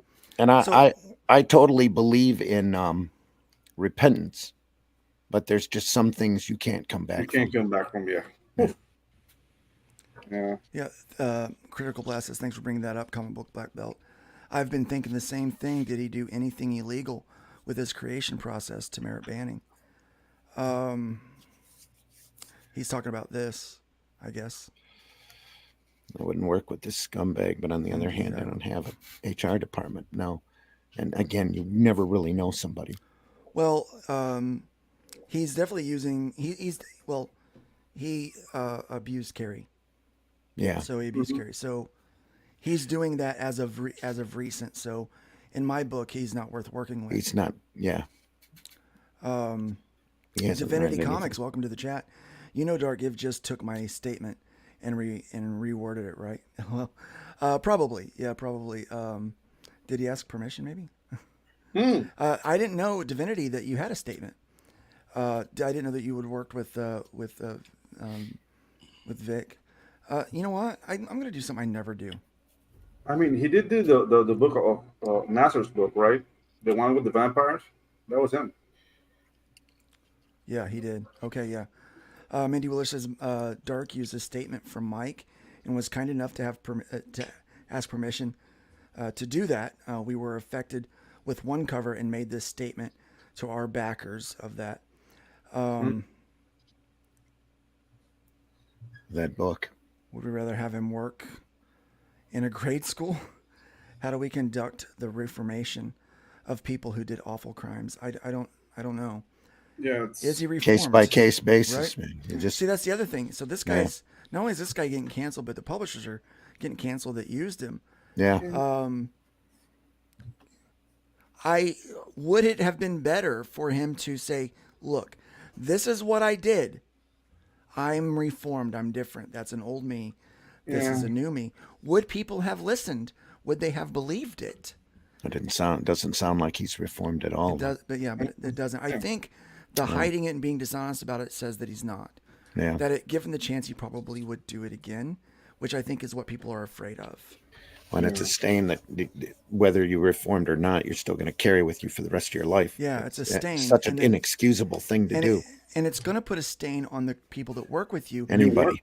And I think it's only fair that if you have a reputation, something that's negative in your past, you should be upfront about it so people can make an informed decision whether or not they're going to work with you. Yeah. Because some people might say, you know what, F it, I'm going to go ahead and work with you because I know that you're not doing that now, and I'm going to have your back, and I like your work, and let's do this. But I don't know. The thing is, like, I as a human being, I accept my limitations, and even though it would be nice to say, "Hey, I don't care, let's work with this guy if he's up front," I, for one, really value what I'm doing, and I want none of that heat attached to what I'm doing. And that would be my decision. Would that make me a horrible person? I'm ready to be a horrible person in that count. Yeah. So here's a good question. Ink Cowboy's asking, it doesn't sound like his conduct qualified him in not getting work done. No, but the other problem that you run into with Kincaid is that he has grifted a lot of people. He's taken money and not provided art. Yeah. He's not delivered. In fact, one of those is a campaign that just launched on Fund My Comic recently called Devil Flyer by Rex Christian. So Rex was originally going to use Vic King as the artist, paid him, art never delivered. So he wound up going with someone else. Never paid. And as soon as I found out about this, I messaged Rex and I said, "Oh my gosh, you dodged a bullet." He said, "Yes, because his campaign just launched." I'm like, could you imagine launching a campaign and a week later finding out that your artist has lied about who he is, and now people are going to refund or not back? You would be in such a terrible position with that. And so he's known for not delivering on the work that he's paid for. So I think in addition to his poor work ethic, he's got a reputation now of, what he's done with Carrie and other women. Now he's got a reputation of not getting work done, not delivering. And now you find out he's got a reputation of being a criminal. And I think it just all stacks up against him. It does. And I think that's why, maybe Dark Gift Comics needed to make such a bold statement, make such a drastic, man, what a classy thing to do for their backers. I think it's the classiest thing they could have done. Yeah. So I'm going to do something I never do, and this might backfire on me. If you come, fair warning, I'm going to put out the link. So if you have an opinion on this, you can come in. You must keep that opinion safe for work. Don't use foul language, okay? Please. Keep it safe for work. If you get out of line, I will boot you. No questions, okay? It's my show. It's my yard. I keep the gate, all right? So here is a link to the StreamYard. For the last hour of the show, we're going to continue this, but I want to hear some of your opinions, and we'll have you come in, and then we'll send you back out, okay? Come in, give your opinion, we'll discuss it, and then we'll go back out. We'll let people take turns, okay? So it's something I haven't done before, but this is something that impacts all of us in such a really negative way, right? Such a negative way. And okay, so we got our first guy in here. Everybody, welcome Mike Wheeler from it's Divinity Comics, right? No, you're not Divinity Comics. Comics Illustrated. Muted. Mike Wheeler, you're muted. Hey, what's up, guys? How are you? Hey, what's up, man? Yeah, I love how you guys are giving Dark all this credit for a statement I made. Well, now you get to have some credit for it. Yeah. Yeah, well, thank you. I appreciate it. No, I gave Dark permission to use it. I told him he could. I thought, it was an unfortunate situation. I was glad to help him out. I told him I was flattered. So how much work did Vic do for you? If you open up your messenger, I sent you the cover that he did for us. It's a really well done cover. He did what we asked him to. We hired him. He completed the contract, and we launched it. And it's got 2 days left on Kickstarter, I think, right now, 2 or 3.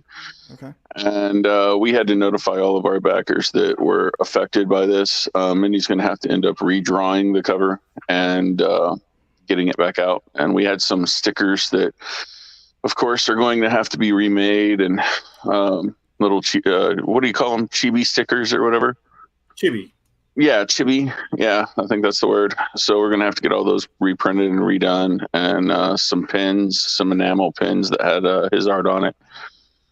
So yeah, it was an ordeal.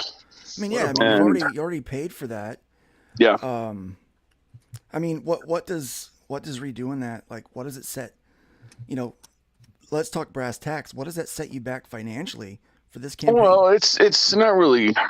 Money wise, yeah, it's bad, but it's not that bad. It's a few $100s, but more importantly, it's the production time. Because when we launch a book, we like to have everything 100% done and ready to fulfill. That's kind of our standard.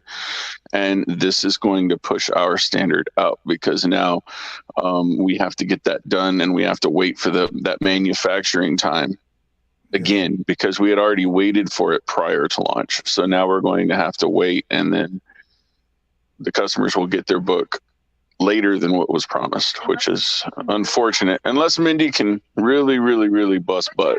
So, right. Well, I know that there's going to be a couple of sketch cards from Kincaid on the Little Mermaid campaign, and so I've even offered, hey, I'll do the sketch cards, no cost for Pixel if they need them, and he's trying to contact those backers and let them know that we're taking them off of those things. Pedro, you had mentioned that for a project that maybe he was being commissioned, and it's early on in the process, so you can change that up, and you can avoid that. But what do you think of so Mike, what do you think of what the process needs to be moving forward as far as vetting? Well, what we're going to do, and feel free to steal this too. Everybody steals my stuff. We're going to be using W4s and having people fill out a W4, and then we are going to use the government's own e-verification process to verify that the W4 does in fact match, and it pops that it's connected to an individual. And if you don't have a W4, you don't want to fill it out, then you're not doing work for us. Sorry. So everything's going to be passed through, just like if you were to do a contract job for anybody else. In the real world, per se, if you go and you get a contract job, you have to fill out a W4. If you want to drive for Uber, you got to fill out a W4. If you want to do Instacart, you got to fill out a W4. So if you want to do work for Divinity Comics, you got to fill out a W4. Nice. So yeah, it is extra work, especially, that means that I think a lot of us are going to have to, LLC it up. Yep. So that we can be legitimate businesses. Yeah. Which, I've been doing that for a while. So now I think it's time to maybe start putting out some content to help other people learn how to do those, kind of navigate those.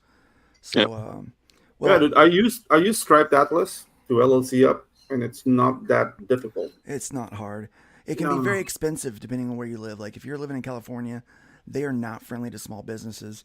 Indiana is. It's very cheap to start a business here. It's expensive in Florida because they're also not very friendly to small businesses, mostly because of the mafia there and the crime that goes on. So, but yeah, it is what it is. We're registered over here in Canada as a sole proprietorship. So the Bandit Ricochet, it's a company that my event, but like that's my Twitter thing. It's the company name.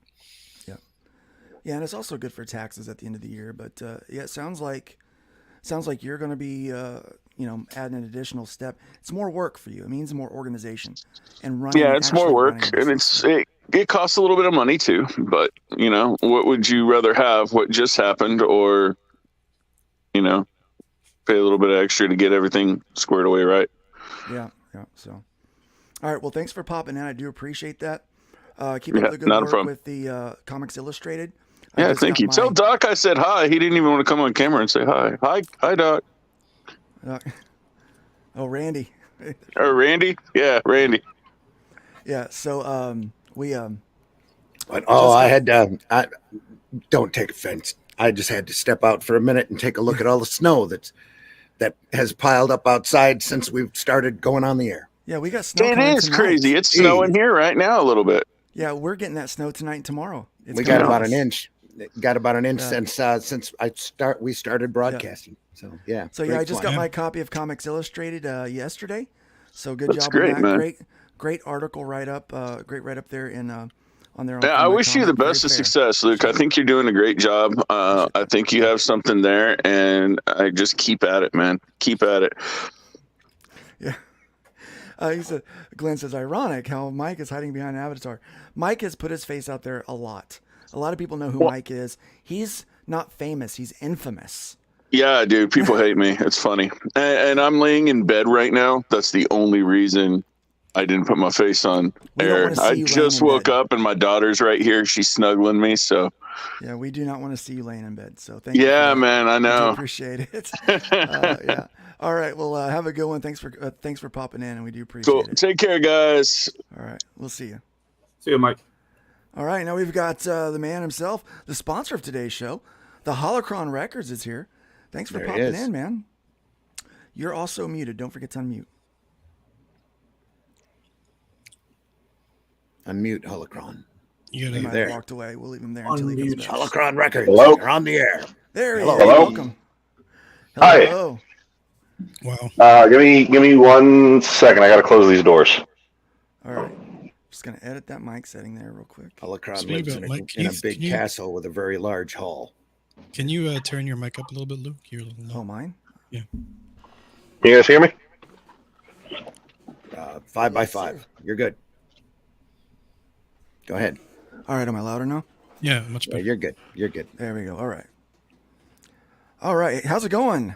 The Holocron Records. Thank you so much for gifting out those channel memberships today. Do appreciate it. Is he on a delay? Well, if his house is like a castle, then he's closing a lot of doors. He must be. Oh, no, I'm actually on the clock right now. So I dropped truck. And so I'm just trying to make it so that there's not so much wind blowing in. It's a mighty small castle. Okay. Yeah. All right. So I am not as experienced in this area as many of you are. I'm kind of just starting to get started here. But Luke, you're actually the fourth artist. Oh, you're cutting in and out there, buddy. Fourth art. Must be driving under a bridge. Yep. Hit that horn, Holocron, when you can. When I say. So, you're actually the fourth artist that I've tried to work with. Oh, wow.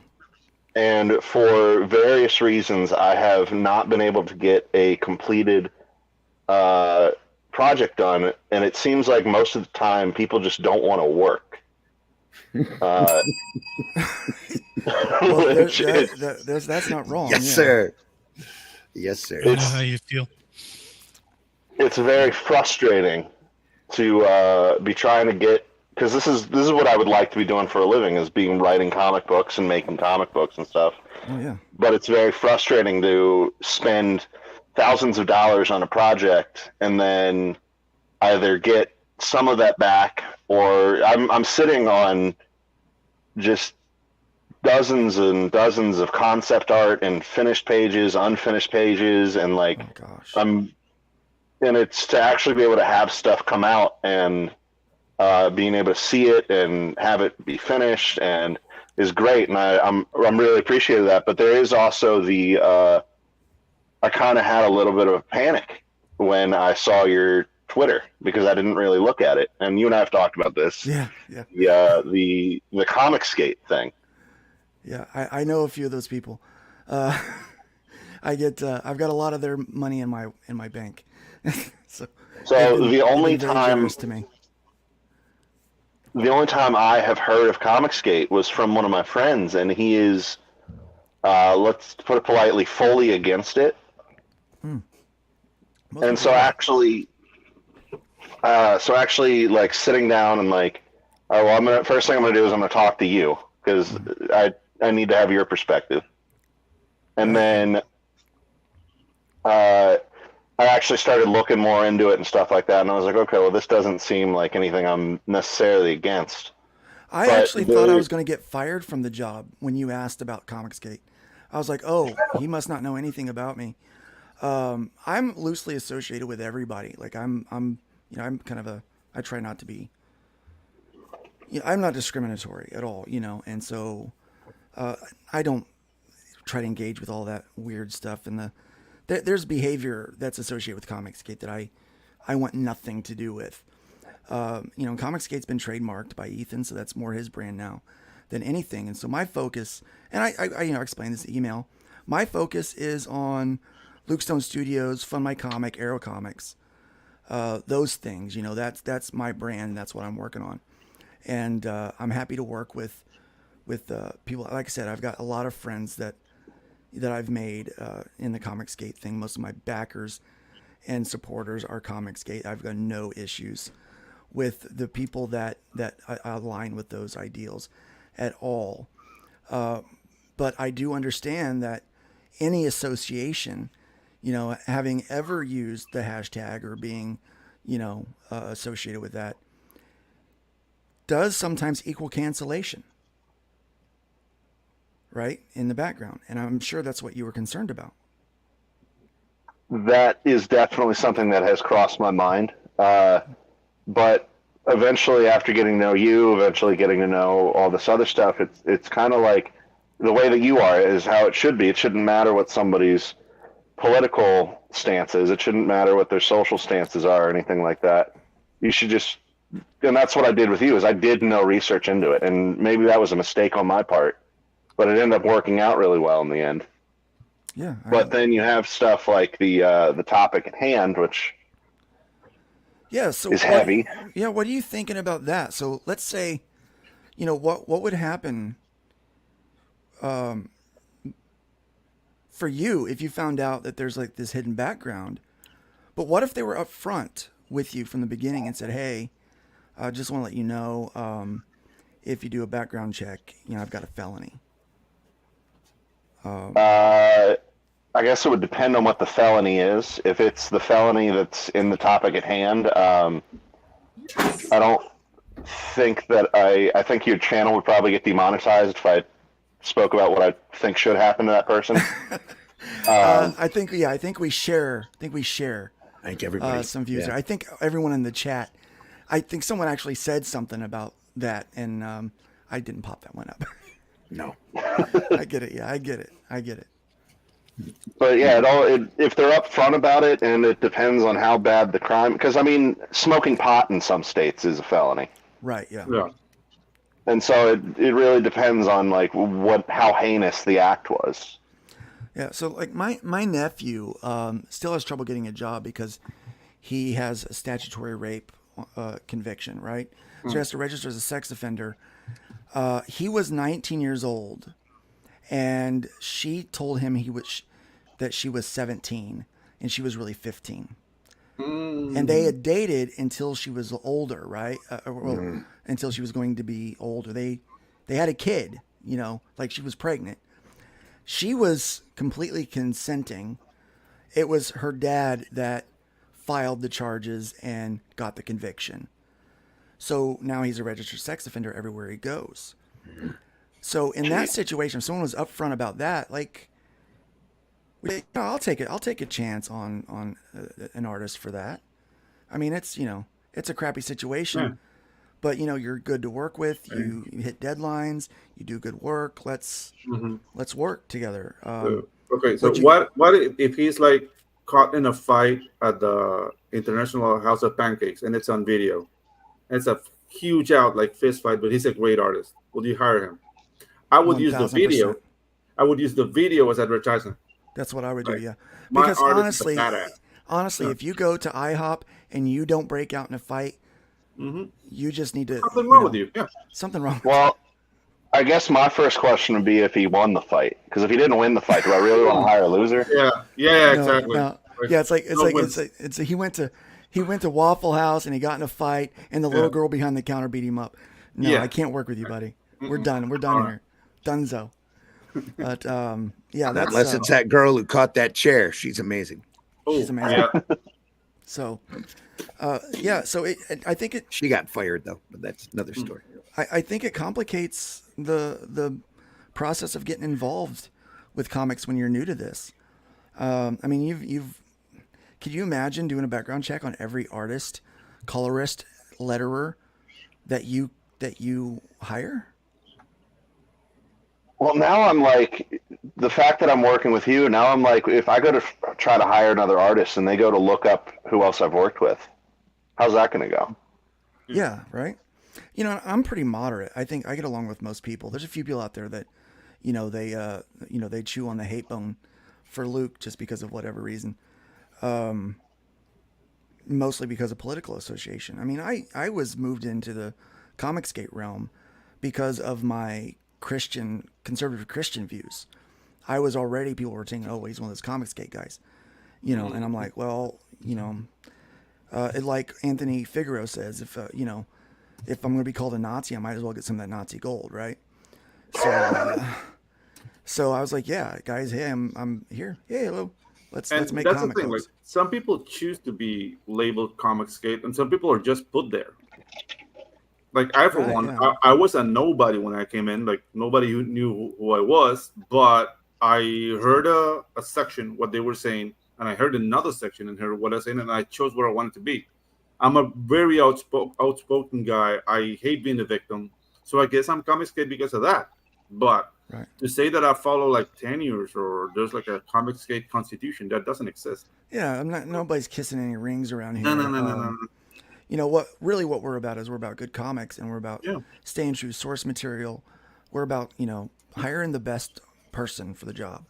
You know, it doesn't matter what they look like or who they have sex with. It doesn't matter. You know, just hire the best person for the job, and let's make it about merit rather than politics. And I think you don't have to.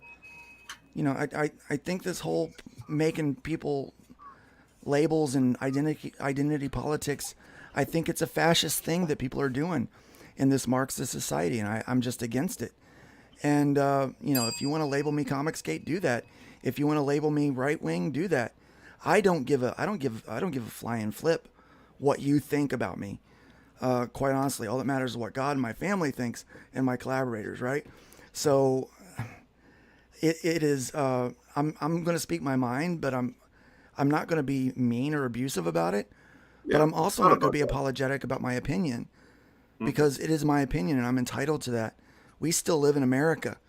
We still have the freedom to do that. And until that freedom's taken away, I'm going to do it. And even once that freedom's taken away, I'll probably still do it anyway and just go to jail whiskey for it. and Pedro, but that's a whole other story. Yeah, they don't have that freedom, and that's why whiskey's behind that Avatar, guys. Yeah. Dude, if you ever wonder why he's behind that Avatar, that's why. Yeah, Say what? Dude, I don't live with freedom. I'm kind of fat. Yeah, over. It's like I'm fat. Yeah. That shouldn't be that shouldn't hold you back. No, man. No. Fat, That's ultimately. That's not fat. That's an artist's hump. Yeah. That's ultimately where I ended up. Where it was like, well, after researching into everything, which I probably should have done beforehand. But after actually looking into it, I was like, well, I'm probably just going to end up with this label anyway, so why make it stop me? Right, exactly. And for the record, Luke, I may not live in freedom, but I live in lawlessness, which kind of feels the same. It's about the same. It pretty much is the same. Yeah. Pretty much the same. Holocron, we got another guest in the back waiting to come in. Thanks so much for being here. I got to go anyway. It was good. Yeah. It was good talking to you guys. Yeah, Honk that horn if you can. Honk that horn if you can. Yeah. Hold on. I got to turn the truck on. Hold on. Oh, okay. Well, don't do it for us. Yeah, don't bother. Yeah. Okay. Yeah. No, that's gonna be too much. All right. See ya. Well, knowing that you're a truck driver makes so much sense on how long it takes for you to respond to emails.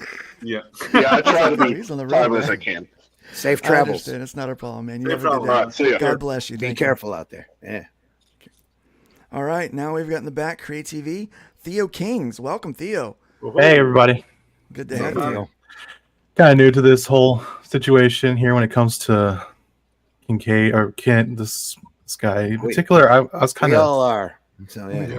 But comics in general, I've been reading comic books forever, so I'm always weary about who I'm involved in reading, like what kind of comics I'm reading, or like with Marvel. I mean, Marvel and DC, they have their own issues, and people who work for them, who I would literally avoid the comic books just because of who they are.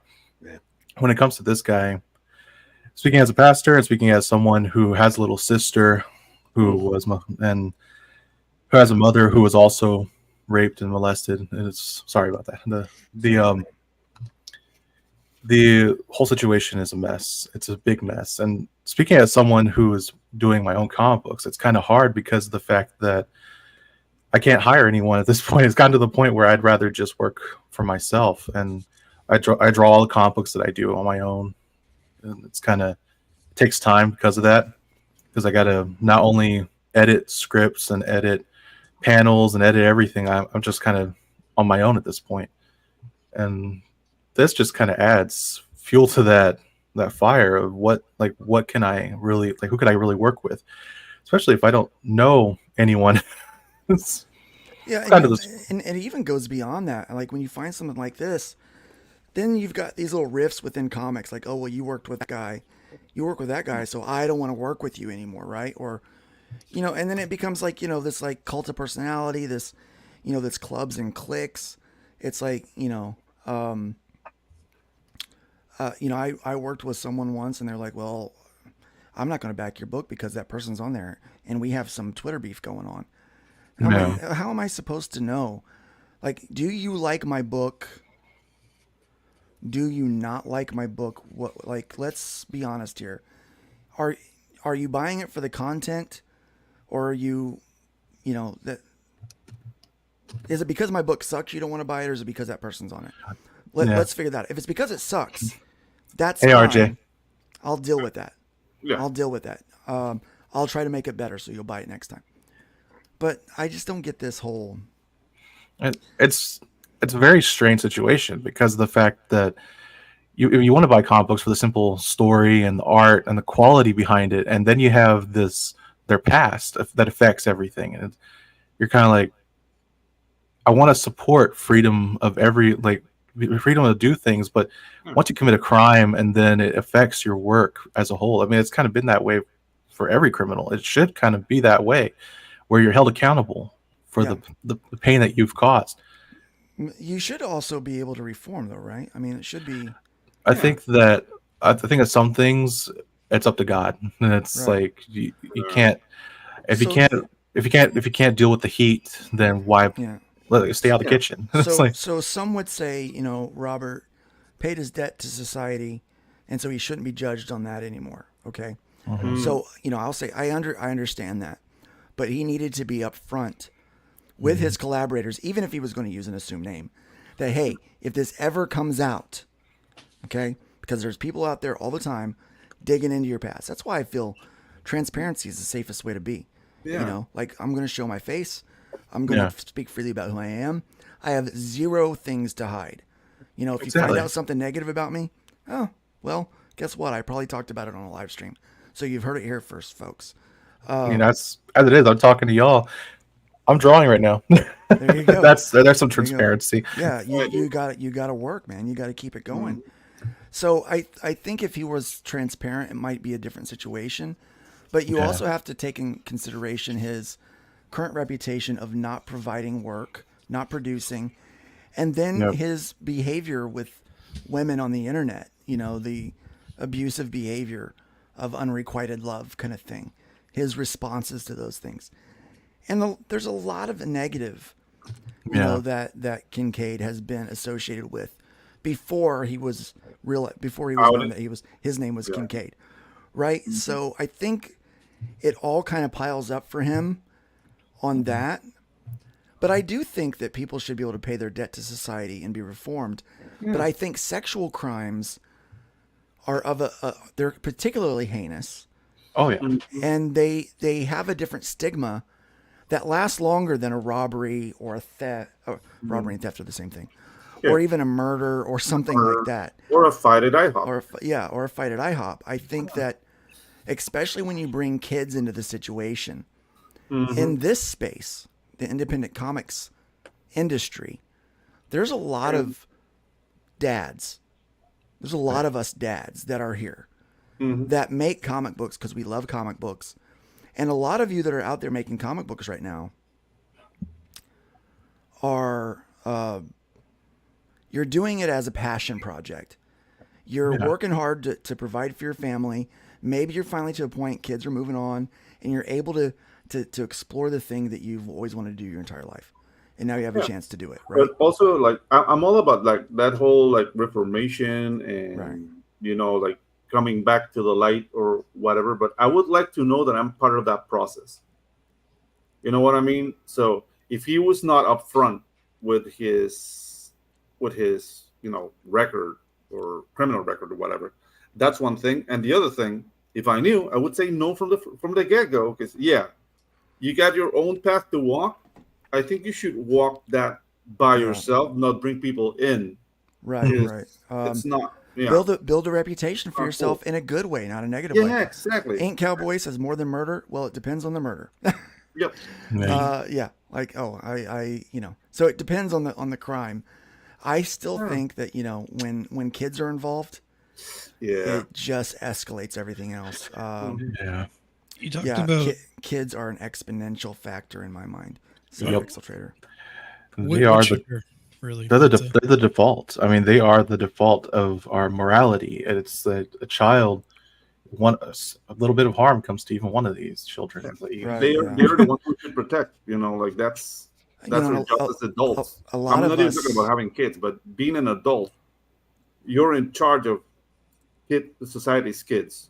That's your job. I'm not a father, but I've been a teacher for years, and dude, I've been responsible for children. And dude, if you're, I don't want to say good person, if you have a good moral fiber, that's a big burden on your shoulders, and you feel it. Like, okay, these parents are entrusting me with their kids for 2-3 hours a day, so I can instruct them how to animate.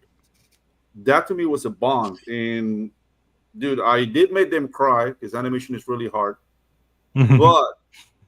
But still, like, they're still calling me and asking me for stuff. They're adults now; they're professionals. So that's a thing. Like when people mess with that bond, like, dude, I don't mean there's no coming back. At least with me. Like, don't mess with kids. I think that is, especially in comics. I mean, because comics still is looked at as like it's a kid's thing, right? So it's like, whoa, we got a pedophile working in comics. It's like having a pedophile work at a school. It's so.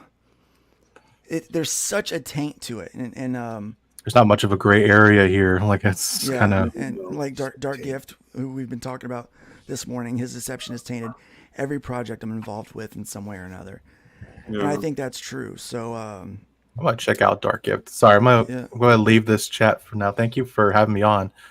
Just for a minute.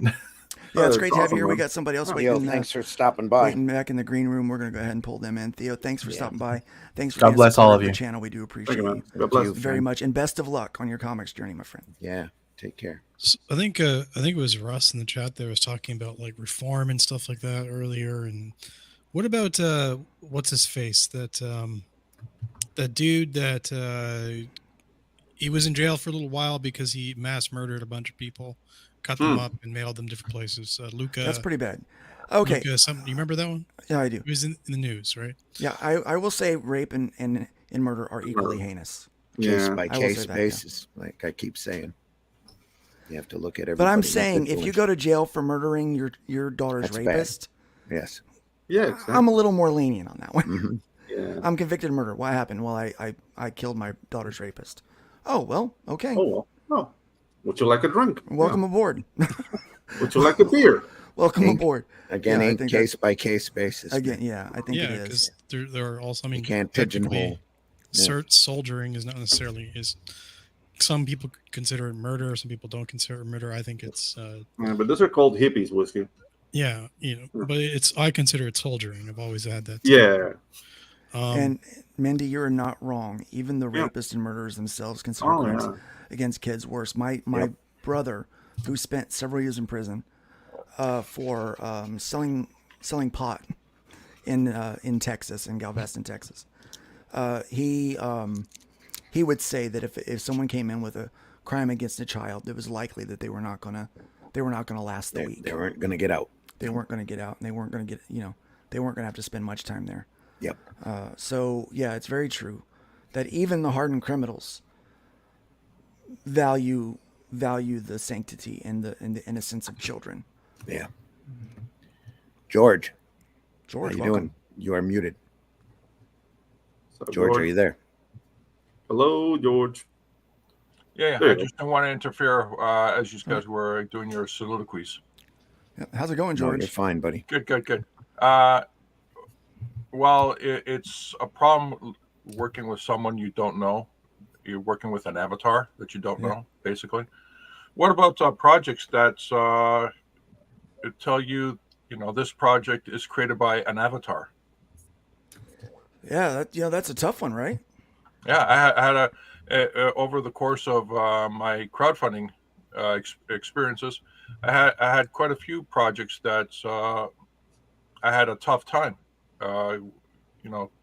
because it was just an avatar. I was backing an avatar. Well, the project looked great. It just didn't work for me. Yeah, we deal with that actually quite often with Fund My Comic. We have that section up there where it's about the creator, about the company. And I always tell people, I'm very adamant that you need to fill that section in and give people an understanding about who they're supporting. Because I think now more than ever in our society, when you support a project, you're supporting the person, sometimes even more than the project itself, because you really believe in that person, their vision, their ideas. And so you really get behind them. And yeah, I think it might be difficult for someone like you to support they're just an avatar. You don't know if they're real or you don't know what reputation they have or who's behind it. Yeah, that's a question that leads from that to, okay, you have an avatar. You're working with an avatar in terms of work, or collaborating with an avatar in terms of work. What about quite literally? Are you going to back a project because there's an avatar behind it? I understand that. The project has to be created with a real person because they have to have a real bank account and all that stuff. Mm-hmm. But the moment it goes public and you see an avatar name, that's a big concern. Yeah, let's use Pixel. I'm gonna jump. Okay, well, George, thanks. That was a great topic, point to make. We appreciate you popping in. Thank you so much, George. Have a good one. Take care, man. So I want to bring up, our next guest, our next visitor here, Pixel Trader. So Pixel runs a campaign on Fund My Comic, and it's under this avatar. Everyone knows this avatar, and we know why it's this avatar. We know why it's not. Why. Well, many some of people us know. Yeah, some people know why he's not. Why he chooses to stay anonymous. Yep. But I think the difference between you running a campaign versus maybe someone else is the writer and the artist and the publisher behind it are all very transparent. Yes. Right? Yeah. And not only that though, but also behind the scenes, I'm on cam with you guys all the time. I just publicly facing, I have to do this because of employment. Right. There's a situation there. And so I have to make sure that I protect certain certain stuff here. But beyond that, yeah, no, it's one of those things where this whole thing blindsided me too. And in light of the Slick Jimmy situation years ago, everybody became a little more vigilant about this thing, and we're for concerned those about who it. aren't familiar with the Slick Jimmy situation, can you please just kind of give a Yeah, because there's just a the lot of name new is- people into this space. Can you Sure. just give them So an idea of what you're talking about? a couple of years back, there was a creator that had funded a book. The nature of the book was fairly racy, and looking back on it, you can definitely say, yeah, there's that character is pretty young, or something like that. But you look at it, but he was one of those people that was very, very friendly, amicable, didn't seem to be that big of an issue, and then it came out that he got popped for having, what was it, thousands of child pornography pictures on his phone. He had dolls in his house that had been used in certain ways. Now, I don't think it ever came out that he physically harmed anyone, but the potential was there, and he is in jail. I think actually, I don't know what his full case wound up being. I know he went to court. I don't know if they ever had it like a final sentencing on all that, but yeah, like excommunicado kind of thing. But he had a campaign. It had done fairly well. And backers are never going to get that book at this point because he has no money, and sure, there's just nothing there. But everybody became hyper vigilant about that. Like, oh my God, do we have to do background checks? It was a similar situation to now, where everybody disavowed, backed away.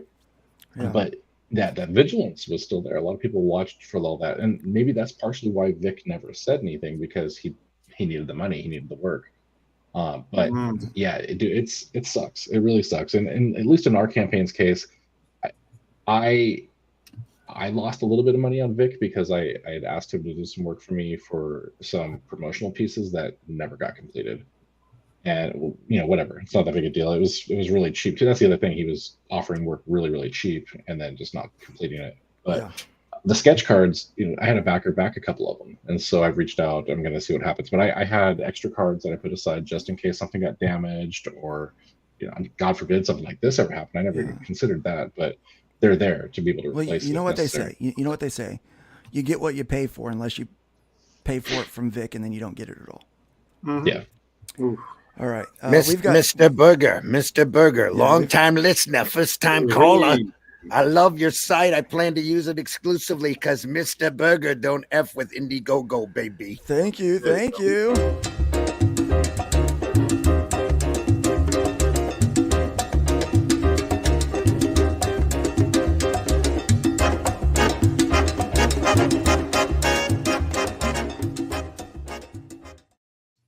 Awesome. Thank you so much for the super chat. We do appreciate it.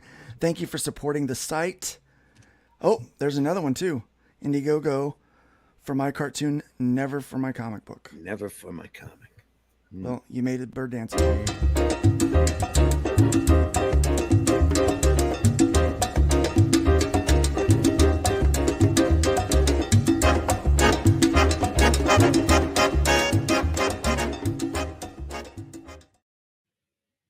All right. Mr. Burger. Thank you, Mr. Burger. We do appreciate you very much. Pixel, we're going to have to let you go because we've got people waiting in the background. We've only got 19 minutes left on the show. So we're going to go ahead and get that. Thanks for popping in and giving your 2 cents. Best of luck with those things. And your publisher has your back on this one. Just want to say AR13L still over at FMC. Yep. Check it out. Go get it now. So close to under $500 from 20K. We're like $480. We got to do it. We got to do it.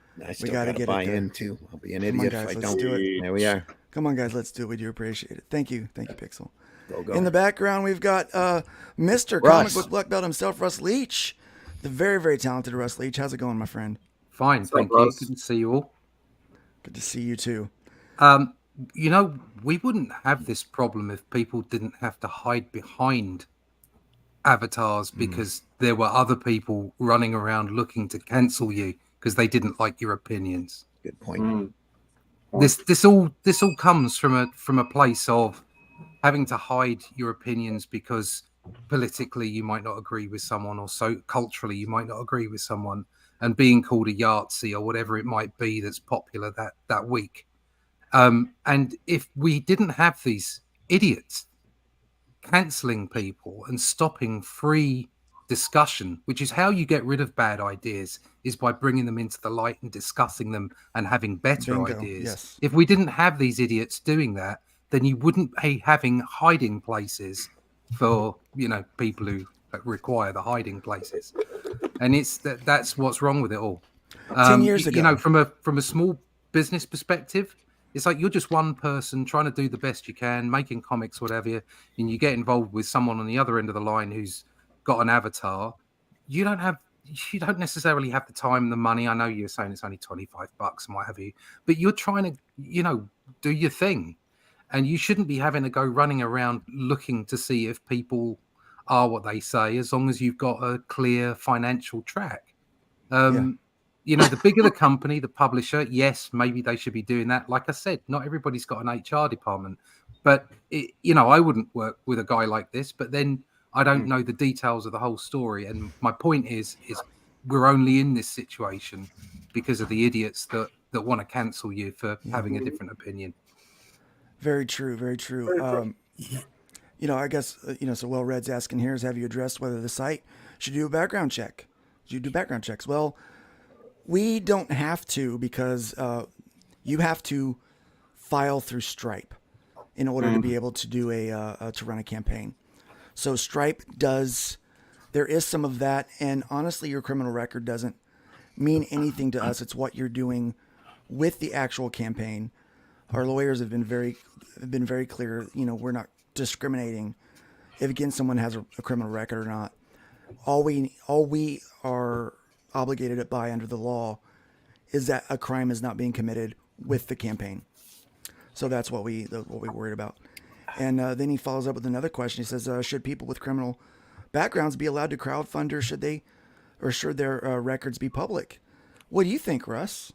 Well, once again, if it's difficult. Personally, it wouldn't matter, in my personal opinion, if someone's done something to kids. I'm afraid my trust is lost, whether they've served their time or not. Yeah.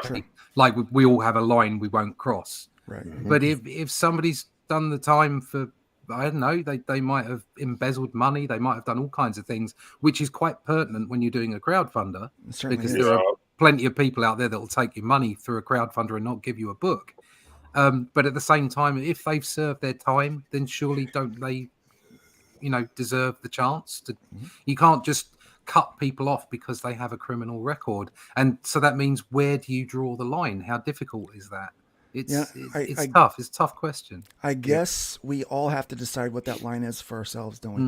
Mm-hmm. I really think that probably is the truth of it. And I think as a backer, you have to make that decision too for yourself. If you're gonna support a book behind a name that isn't transparent, kind of like what George was saying.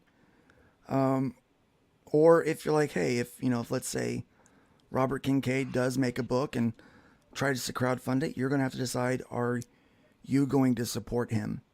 Yeah. And that's going to have to be your decision. And I'm not going to judge your decision. But I think for the majority of the people out there, they're speaking loud and clear. And I'm going to go ahead and bring in, just for the last few minutes, so we have everyone's opinion here. I'm going to go ahead and bring in Anthony Romano. Anthony Romano of Dark Gift Comics, the email we actually read today that sparked this conversation. Thank you for popping in here in the last few minutes of the show so that we can discuss kind of this topic. Yeah, sorry if I'm a little loud, guys. I'm driving to work, and so my muffler has a hole in it. So if it gets loud, I apologize. That's all right. That's all right. We understand. Yeah. So first off, classy move there, Anthony. I really respect. When I read this email yesterday, I was like, wow, this is a classy move from Anthony. I know this is going to cost your company money. It's going to cost your company time. But I think you did the right thing. So what led you to this decision to do all of these things?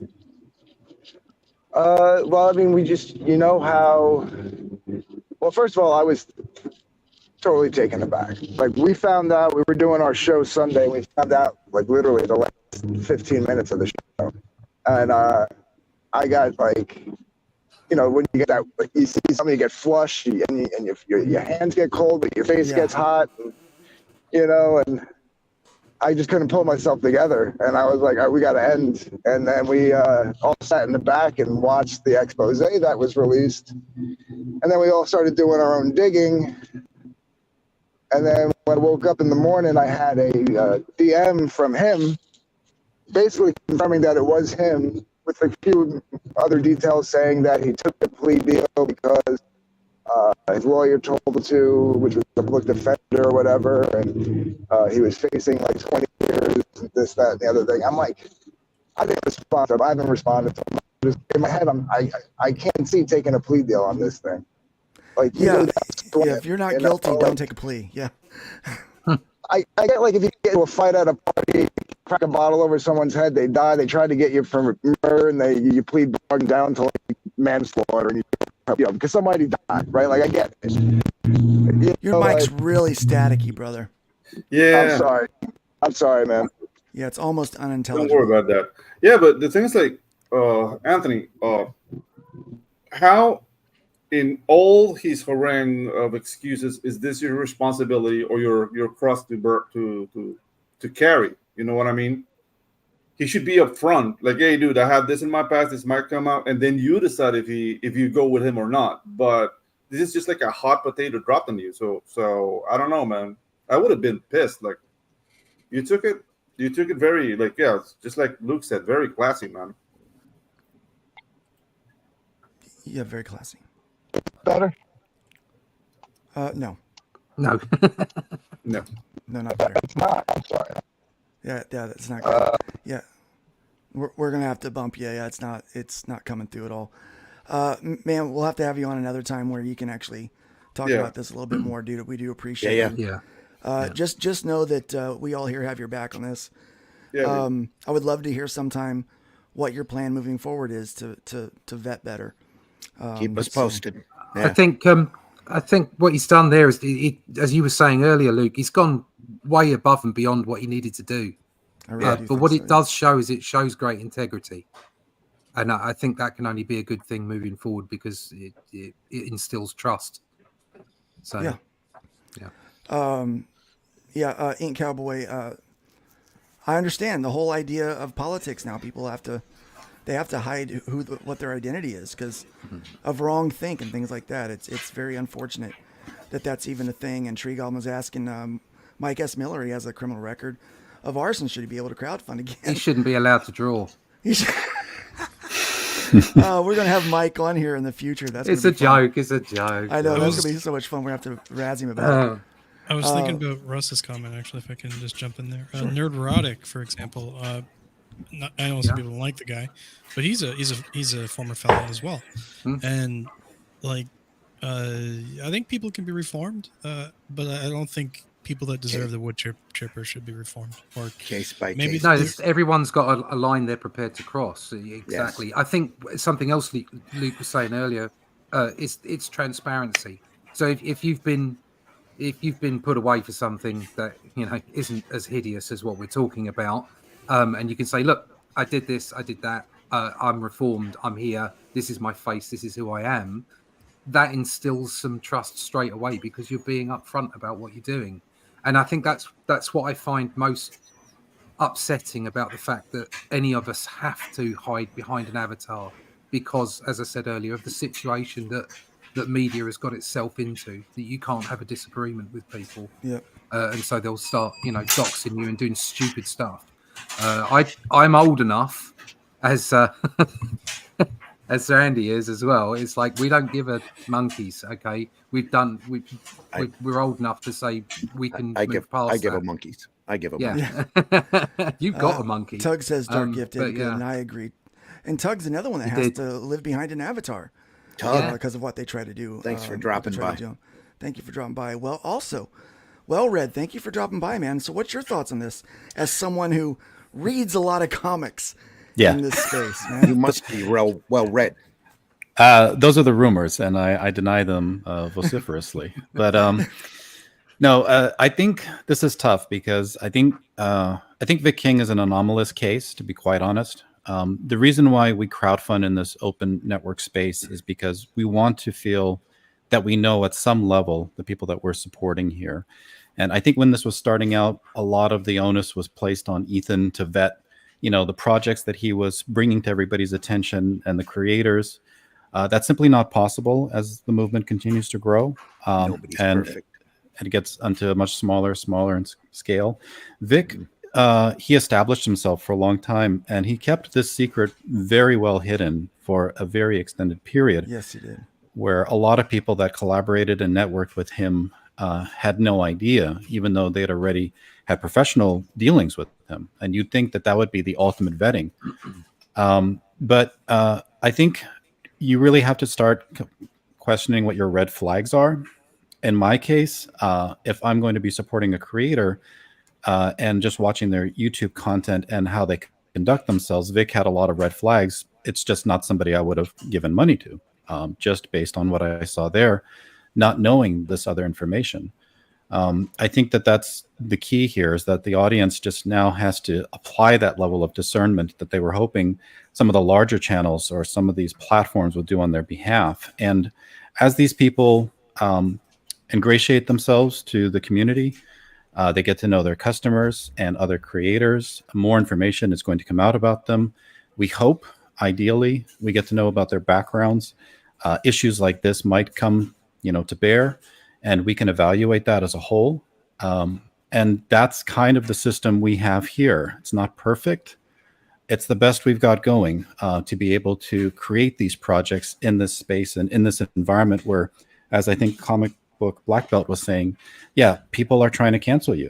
And we are an alternative movement, and we're doing our best to thrive, in those conditions. So Vic is very unfortunate, but not the standard. Yeah. For the record, sir, your vocabulary is impeccable. You are well read. Yes, very, very intelligent. He sounds smart. He sounds I am smart. You sound smart too. I like how you talk. Smart man. Yeah. I like how you talk too. Like the cut of your jib. No, I don't try to flaunt. I'm not a smart man. I don't try to flaunt it because nobody wants a brainiac on the streams. Everybody just wants some drunk doof to give them a laugh. But they do, yeah. Not everyone. Some people like the brainiac on the streams. Yeah. I like to hear people like, oh, well, they're intelligent. I'll listen to their ideas. Right. Even if I don't like the way they say it, sometimes I'll I still listen to it. I like it because at least I know it's well thought through. I should pay attention to it. Yeah. Treat Goblin as a fan. He wants me to dox my knees. And that's how it should be. Knees. Show off them knees. Yeah, I'm thinking of instituting a foot cam next week, so you guys can look at my my nasty stubs. Please don't. That'll go a long way in CG. Feet after 35 years old, it's just unsightly. That's never gone over well. That's never gone over well. Nobody has good feet after a certain age. I sadly agree with you though that Vic is the exception. He's not the rule so far as what I've seen. But unfortunately, anyone that would want to use, would like to weaponize information like this, make it sound like that's the rule. It's like, oh, well, all those people over there in that group are just a bunch of pedophiles and this and that, criminals, people that hide behind avatars. And again, they're hiding behind the avatars because they don't want their real life interrupted by their opinion on politics. It's conservative views that were once looked at as being completely normal. And just saying that, I really wish that they would stick to the source material when making the new Fantastic Four. Yeah. That's a cancelable offense now. You're under 4 minutes. Check your time. Yep. Carrie says you do an entertaining stream, Luke. Minus the feet talk. There you are. Yeah, that was weird. That was weird, but it is what it is. And we're going to go ahead. Yeah, we've got less than 5 minutes. We're going to close out. Mr. Burger, we love you. Pop in Mr. Burger for a moment. Welcome, Mr. Burger's Burger. here. You only have a second, friend. Yeah, you've only got a second. I want your thoughts? Basically, I'm new to the situation with Vic. I had heard something about it. But before I say something controversial, it gets us YouTube kicking us all in the ass. I'll just basically say it like this: vetting is important. Gatekeeping is important. I believe in that. I gatekeep on my channel, and getting to know your customer base, getting to know the people you're dealing with is crucial, especially in this space.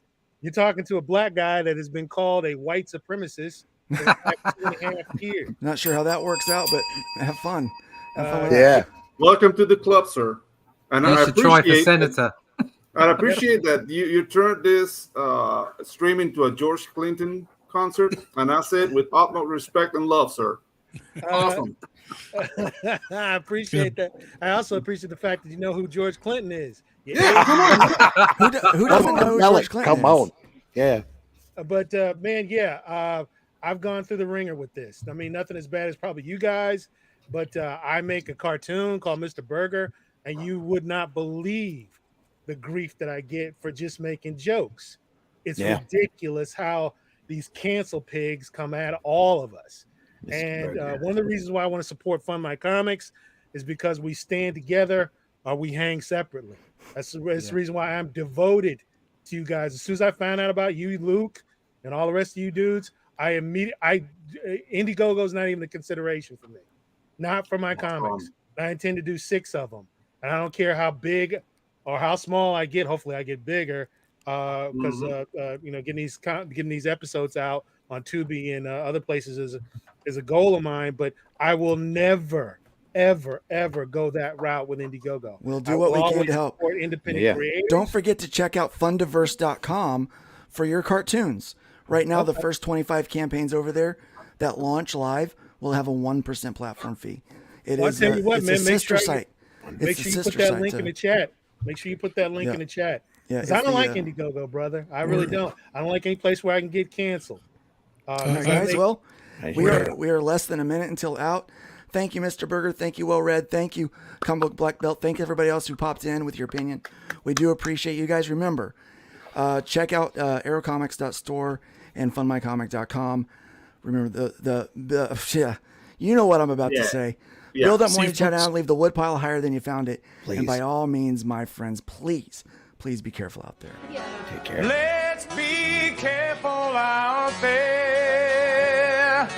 Let's be careful out there.